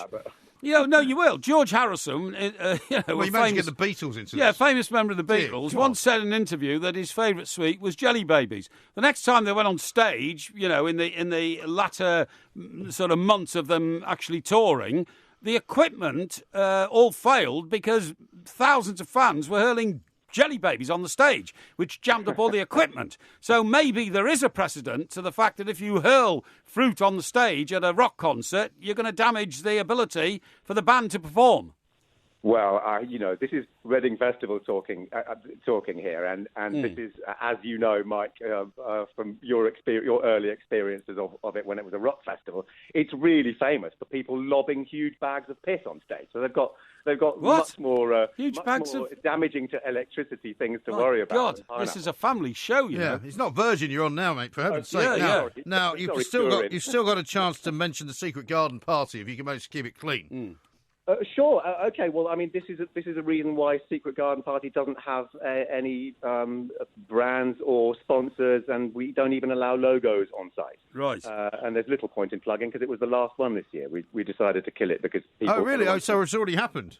Well, everyone thinks it's a festival, and it's not. It's just a party. Oh, I see. Well, you're not going to have any more. Just when we've just found out about it, we know the guy that organises it. We'd love to have been invited, and now we can't go to one. Yeah. Well, sometimes a beginning comes disguised as an end. Sometimes, Eddie, people tell us that the event isn't happening because we invite ourselves. It's not one of those, is it? Eh? No, definitely not. That's okay. Yeah, they don't, no danger of any fruits being banned at Secret Garden Party. We do find. I've seen a guy with a pineapple in his leggings. Really? At the garden party, and I inquired. I said that looks really painful. He said he was dressed as one of Spinal Tap, and that was the closest he could get to an armadillo. An armadillo, my God! Dear God! How shocking! Now, Eddie, presumably something that hasn't come to an end is your stint on Virgin at the weekends. When are you on? Oh, so 7. I've done 4 till 7 Saturdays and Sundays. Okay, that's brilliant. Well done. Excellent. Well, I should be listening as in. ever. Lots and lots of good things coming up. Thanks, Eddie. That's Eddie Temple Morris, one of the organisers of a now defunct mini festival called the Secret Garden Party. But you can hear him on Virgin at the weekend, 4 till 7, Saturday and Sunday. Now, the person that I'm going to refer you to is Catherine Boyle. You know who Catherine Boyle is? Catherine Boyle. You do know who Catherine Boyle is, don't you? Very, very good-looking lady from the picture you just showed me. Yes. And you used to see her every night. Every night? Yeah, you used to. Oh, you're talking about Catherine, the producer? Yes. Catherine, the late producer of Ian Lee. Yes. On talkRADIO. And she going to Rhodes? She says in a tweet, contrary to reports, I shall not be holidaying with MG. The fact that we are heading to the same luxury island is utterly coincidental. Wow. So my cover has now been completely blown. Wowee. Because I wasn't going to tell you. I think Catherine's an amazing woman. She is an amazing woman. I couldn't believe she agreed to come on holiday with me. Well, exactly. You've fallen on your feet there, haven't you? What? I hope the mother of your children. What do you mean? But anyway, Catherine, I've probably seen her 60 times, right? 60? Yeah, in times when we've really? handed over shows and all that. And I have never yet seen her in the same outfit. She must have an enormously huge walk-in wardrobe. None like you, who wears the same shirt every day. No, I don't. I have one colour code for my clothes, and they're all the same, but I've got hundreds of clothes. You've got hundreds of clothes. Yeah. Well, then, if she's got hundreds of clothes, why would you think that was worthy of remarking upon? Well, because ladies usually spend quite a lot on their individual outfits, and, when I buy a shirt for 25 quid... What's your favourite outfit that you've seen her wearing? Who, Catherine? Yeah. Oh, so many. I couldn't name them. Okay. Couldn't remember. Just checking. No. We've got an idea for you coming up as well. You've got an idea? Yeah, I've got an idea for you. It's That's not my first idea. One this week. No, it's not the first one this week. Oh, well, that doesn't actually. surprise me. Somebody else's idea. It was somebody else's idea. Yeah. When we get to the news at the bottom of this hour, you're going to introduce it. Because you're going to need to do that for the next 3 days. That's absolutely fine. Okay? Good idea. So you might want to practice. Good idea. Are you ready for that? Oh, of course I'm ready. This is talkRADIO. Yeah. The two mics on talkRADIO. We'll get you talking.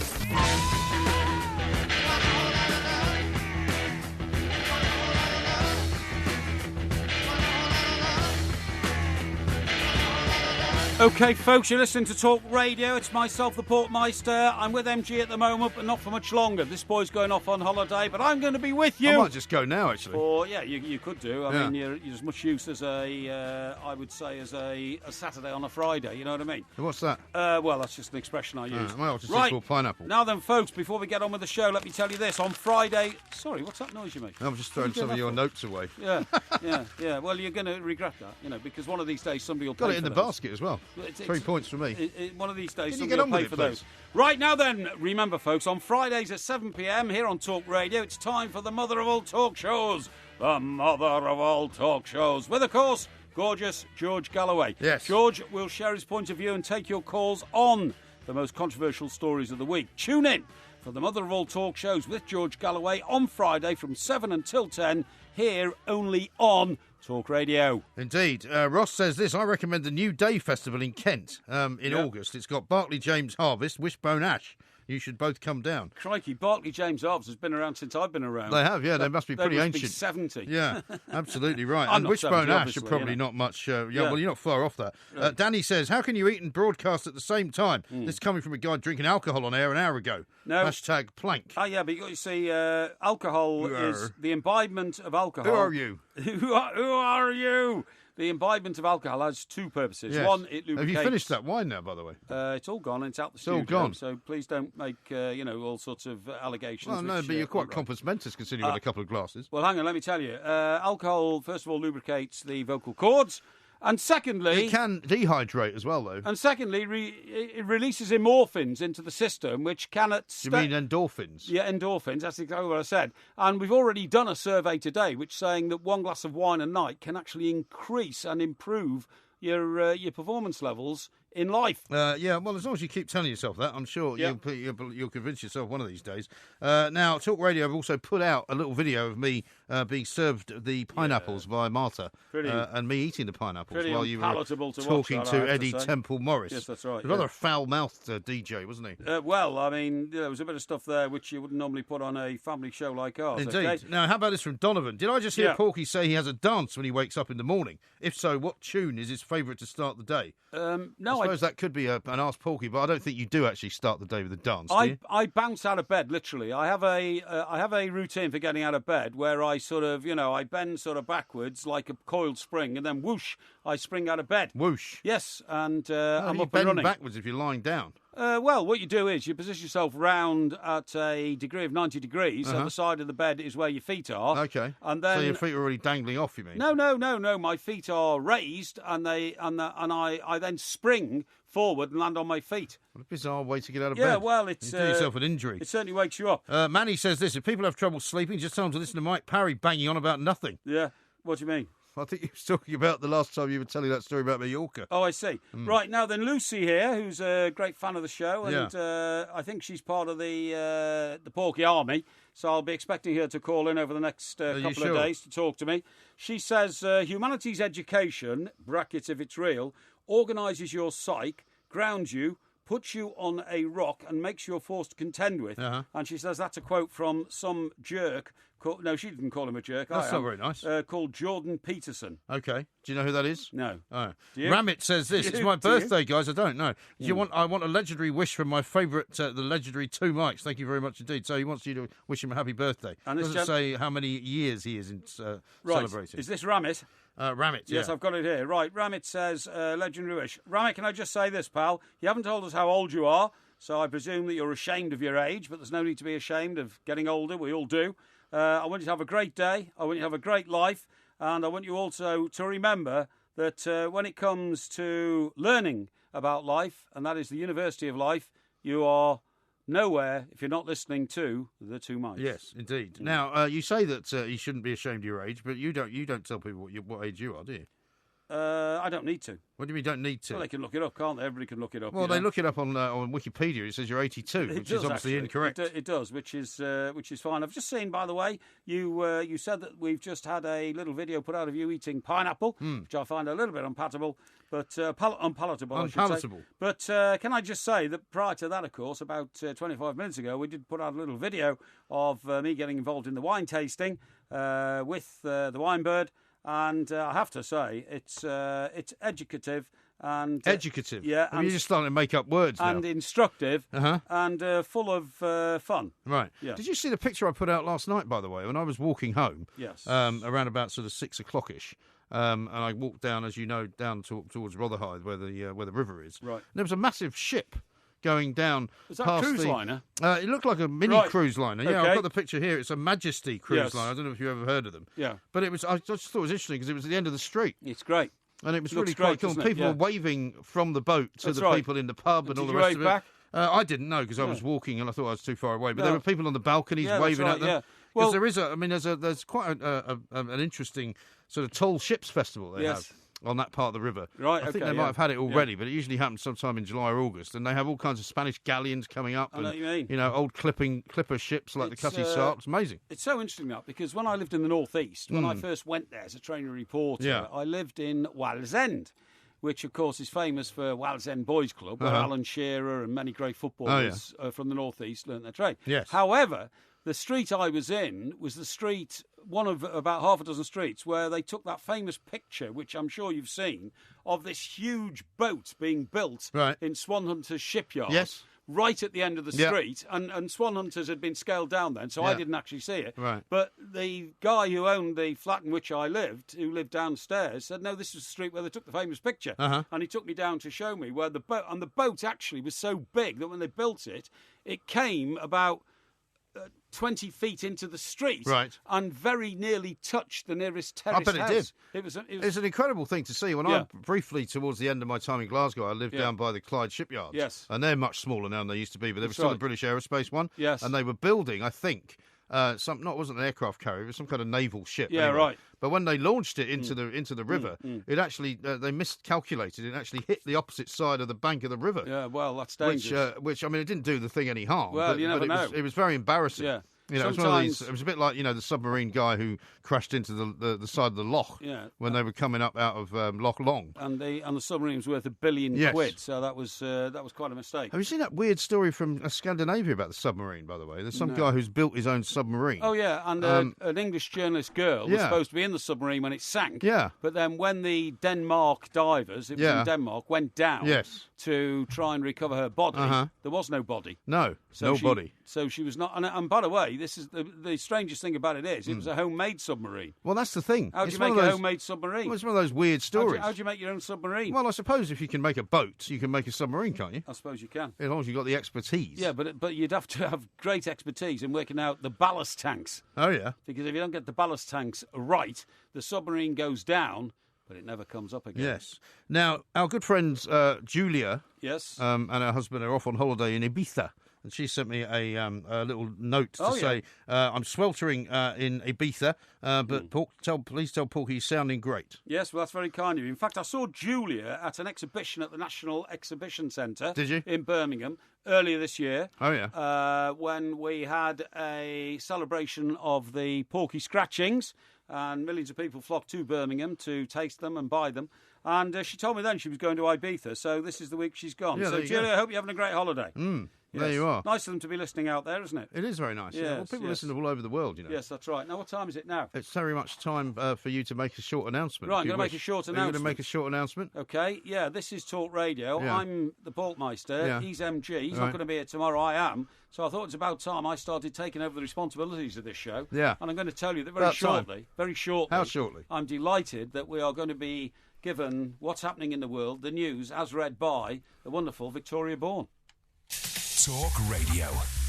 Thanks, Mark. But if you happen to text them in or send them in by another means, email, or of course by Twitter, you can send it at Talk Radio. You can send it at the Two Mics. You can even post it on Facebook, although the chances are on Facebook it won't be spotted. But just before we start... And you might have a particularly poignant question. You might. Just before we start, I've got this from M. Young, who said, I finally found out what gear meant on the back of cars when I was a child after 30 years of wondering. Really? I didn't actually know that it was a mark of a particular design company. Well, do you know what they did? It wasn't a design on the outside of the car. It was purely the seats. OK. The gear was some sort of Italian fashion. I just thought it always meant that it was a sort of more luxury version. No. They had Italian seats, and that was what it was all about. Okay. A little badge on the back saying this is a gear. How funny. Yeah. Now, we've got loads of questions here. We're going to get straight to them. Good. Because, of course, we haven't got that much time to do them in. I'm going to start with Cupty, who says this. I'm going to pop the question in New York City in a few weeks. Have you got any ideas for the best location to do it in? Well, your best location... sorry, what they're having in New York City? He's going to pop the question. He's going to propose, Oh, I see. Right, OK. Well, look... Very sadly, we have to say that sitting in this very studio is Mr. Mike Graham, who proposed to his wife at the Windows in the World,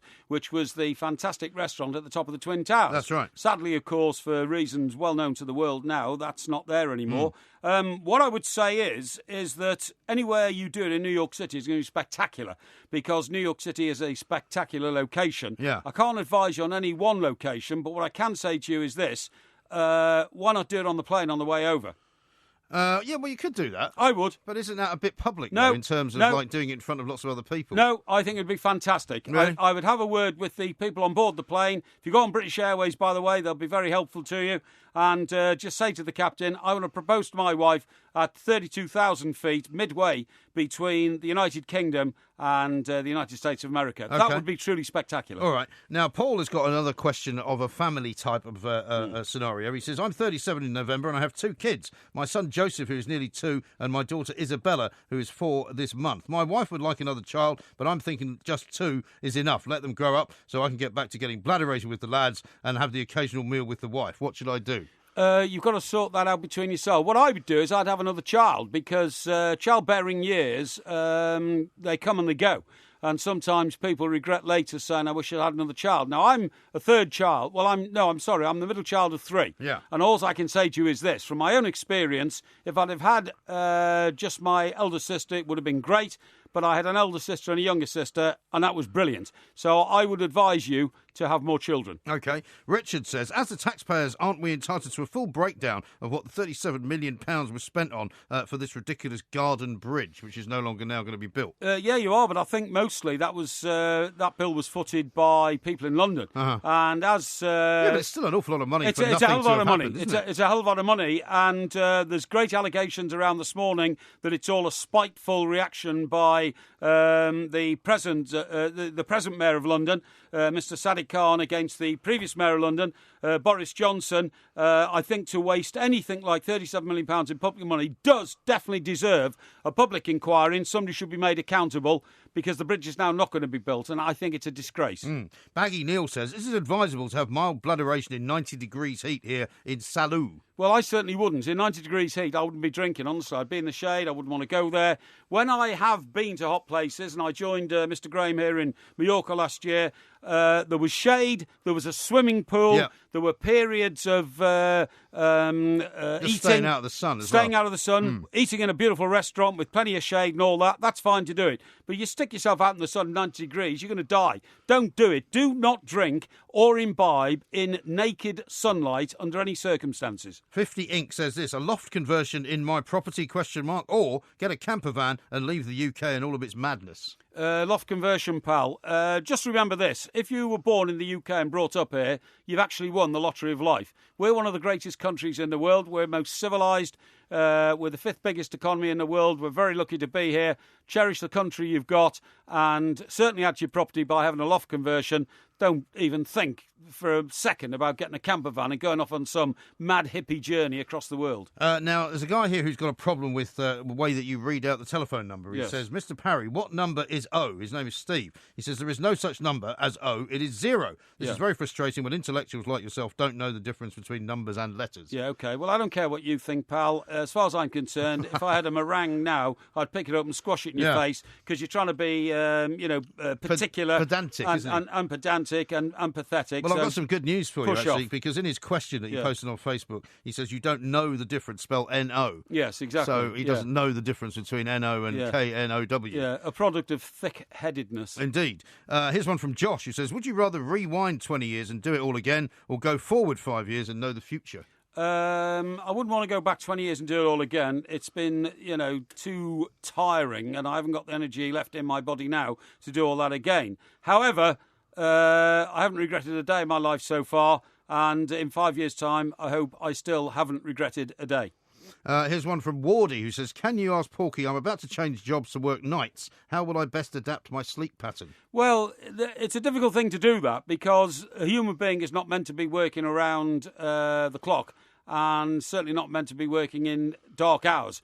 The cavemen got up and worked during daylight because there was no electricity, and went to sleep at night because there was no light. And that's the way the human body is made, and it's tough working at nights. But if that's an advantage to your profession, do it, but don't do it for too long. OK, here's one from Max. He says, dear Porky, if you were forced to have a tattoo at gunpoint, what would you get, excluding an Everton badge? You can't say that. Oh, I would get something that, really said something about those I love my family or something like that. Love your mum or something like that. Or, I love my family or something like that. All right.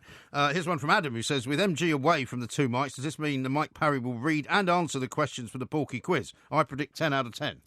No, what we'll do is we're going to have a guest quizmaster for the Porky quiz on Friday, and I can't tell you who that is yet, but plans are underway. OK. Dean says, Porky, what will you be asking MG to bring back as a present from his holiday?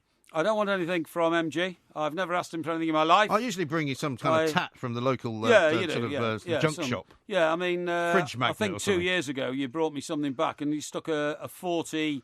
Oh, it was from Mexico. It was from Mexico. You stuck a $40. No, it was 40 pesetas. Yeah, I thought it was $40. You said, and when I said, is that $40? It's got the same symbol. Yeah, you loved it when it was $40. Yeah, and then when you told me it was 40 pesos, which is about like 10p, I crunched it underfoot. Yeah, but you see, that's the trouble with you. Just because you think something's not actually expensive, that it's no good. Yeah. Pierre says, dear Porky, do you know Oxted down in Stockbroker Belt? I'm moving there soon, and anything you know about the place would be appreciated. Oxted's good. It's a good place in Stockbroker Belt, Surrey. Anything Stockbroker Belt, Surrey is good. I just hope that whoever you are, what's his name? Pierre. I hope you're of the quality of sort of person we like in Stockbroker Belt. Well, if you're not, don't go. Funnily enough, I can't find it at the moment, but we were sent a notice from the police station, not the police station, from the police down in Sutton. Yeah, that's right. One of your haunts, where apparently there's a man begging and drinking heavily. Yeah. And a couple of people sent me the notice and said, is this Porky? Outside the station. It's not me. I do occasionally use that railway station if I have problems with the trains, but I am not aware of the drinking and... Are you sure this is not the guy you've been handing the free cigarettes to? No, the drinking and scumbag problem. No, he's quite a respectable beggar. Oh, is he? Yes. How do you know that? Well, he looks quite respectable whenever I see him. Oh, okay. Now, here's a football one for you from Josh. After Nottingham Forest started off the season with 2 wins, can they continue to play well across the whole season and end up with a top 10 or maybe the top 6 finish? They could, but I'm still not convinced about the what's in place behind the scenes at Nottingham Forest, and also their manager, who was the last manager of Rangers, Mark Warburton. Yes. I don't think he's got it in him to get him into the Premier League, but I hope I'm proved wrong. Oh, okay. Because they are double European Cup winners and deserve to be in the top division. One here from Pete. He says, unlike MG, you've never worked for a broadsheet newspaper. Is that your biggest regret in your journalistic career? No, I've no regret whatsoever about not working for a broadsheet newspaper. In fact, I have. I once worked for the Yorkshire Post, which was a broadsheet newspaper. Yeah, but that's not a national newspaper, No, it's a provincial newspaper. But no, I was... I'm not sure I'm that proud of it these days, but I was king of the tabloids. I see. Here's one from Los Poyos, who says, when I download a BBC programme from the iPlayer to my phone, it saves it to my phone memory. How do I save it to my SD card? I think he doesn't want it clogging up his memory on his phone. Is that right? Yeah. Well, do you know what? You might as well go and ask somebody at NASA about that sort of thing, because I have not the slightest inclination to want to find out how you do those things. I have other people who do those things for me. Matt says this, do you prefer the London Underground or the New York Metro, where we will be going soon? Well, I love the New York subway. I think it's fantastic, and it was encompassed in a song called New York City Girls. Ain't they pretty New York City girls?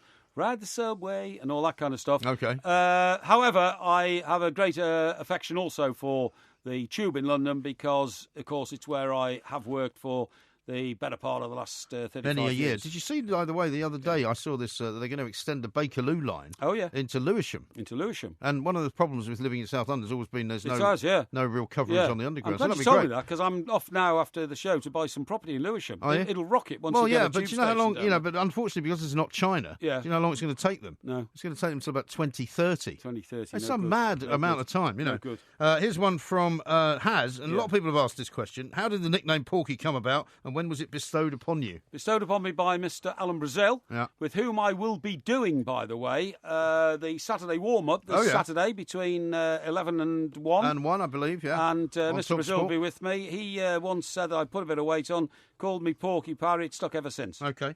How about this one from Joe, who says, Dear Porky, me and my girlfriend are looking at getting a dog, and one of the names that made our shortlist is Ziggy. Shall I follow in the footsteps of old Loafface and go with Ziggy, or shall we go with one of the other possibilities, Samson or Oscar? And he says they're looking at getting a black Labrador. Samson sounds good to me for a black Labrador. I like black labs, lovely dogs. All Labradors are nice dogs. You can't possibly copy the name of somebody else's dog because it shows you lack initiative. Okay. Paul says, do you prefer your fish fingers baked, grilled or shallow fried? I put my fish fingers in the oven so that that's what I do. They cook nice and softly. Yeah. And I put them on a low light, and then as soon as I see that the sort of the breadcrumb covering has sort of collapsed, if you see what I mean, I know they're ready to eat. Okay. Do you have to flip them over though as well? Yes, I do. Yes, right. yes. Happy Harry says this: do you prefer a pork pie or a sausage roll? And he says he's at Guiseley away tonight. Okay. Watching Tranmere Rovers. Would that be? Yeah, that'd be Tranmere Rovers. Yeah, I love pork pies, and I like them heated up in the oven and eaten with fresh white bread with butter on it and tomato ketchup, which apparently is suffering some sort of malaise of the modern people who are not as keen as our generation were. Tomato ketchup? Yes. Do you know, I've got a strange tomato ketchup story for you. My youngest son was out having lunch with his mother and some other people. Yeah. And out in the sun was a bottle of ketchup. He went to open it and it exploded. Well. And just went all over him. It can happen. That's vinegar inside. Because of the heat, I think. Which is kind of explosive, yeah. As for sausage rolls, love them as well. Heated up. But of the two, Cold, I would eat a sausage roll. Cold, I don't like eating pork pies. OK. Now, this one from James, also a footballing question. Should the transfer deadline be brought in before the league starts, as it's a massive advantage to big clubs? For example, Chelsea and Liverpool see where they have to improve after a bad start and have the resources to do so. Yeah. And also players that have been unsettled by transfer speculation and have missed the first round of games while they see if they will move or not, like Barkley, Coutinho, Sigurdsson and Van Dijk. Well, there is talk of moving it shut it before the season starts. It was the lead story on the back of the Times this morning, and that is that are they now going to have a Premier League exiditum from the European rule, which says it has to go to the end of August because some of the other leagues don't start. But if 14 of the 20 chairmen of the Premier League vote to close the window on the first day of the season here, it will happen, and that will be a very good thing. Vaughan says this, for someone living on a fixed income, can you please tell me how I can make my clothes last as long as the ones you seem to wear? I don't wear my clothes all that long. I just keep adding to them, to be honest, and then occasionally you wear something that you've had for a year or two or something like that. What I would say is throw out all your excess clothes. All they do is clutter up your house and they stop you from moving forward. OK. Ross says, Dear Porky, I've just finished a trip to the Fringe and I have the rest of the week off work. What should I do with my time? The Fringe being Edinburgh? The Edinburgh Festival, right. Listen. Where we were last year, of course. We were last time. Just enjoy your time, OK? Not enough people put a premium on personal space and personal time, but you need it to refresh your mind. If all the time you're considering other people and having to consider other situations involving other people, your mind will get clogged up. Take some free time on your own. OK. Damien says, Porky, a straightforward question. Have you heard of Merle Haggard, George Jones and Tammy Wynette? Your followers out in the sticks like country music. Any chance you could play some when MG is off? Stand by your man. Maybe you could do a country music sort of themed show. Maybe I could. I know about Tammy Wynette, Stand By Your Man. That was made famous by Hillary Clinton. Haggard's pretty cool, guys. Well. I don't know the other two. You don't know George Jones and Merle Haggard? Hillary Clinton made Tammy Wynette famous when she was accused of not being wifey enough to be the First Lady. She said, what do you want me to do? You want me to be like Tammy Wynette, stand by my man, go home and book and cook cookies? Yes. Yes, well, she could have stood by him, I suppose, or not. But that's one final question. What score do you reckon City will beat Everton by on Monday night? They won't. You are going. They won't. 2-2 draw at worst for Everton. 3-2 victory at best for Everton. That's very ambitious, that. Yes. That was Ask Porky. Yes. We are the Two Mics. This is Talk Radio. Yes.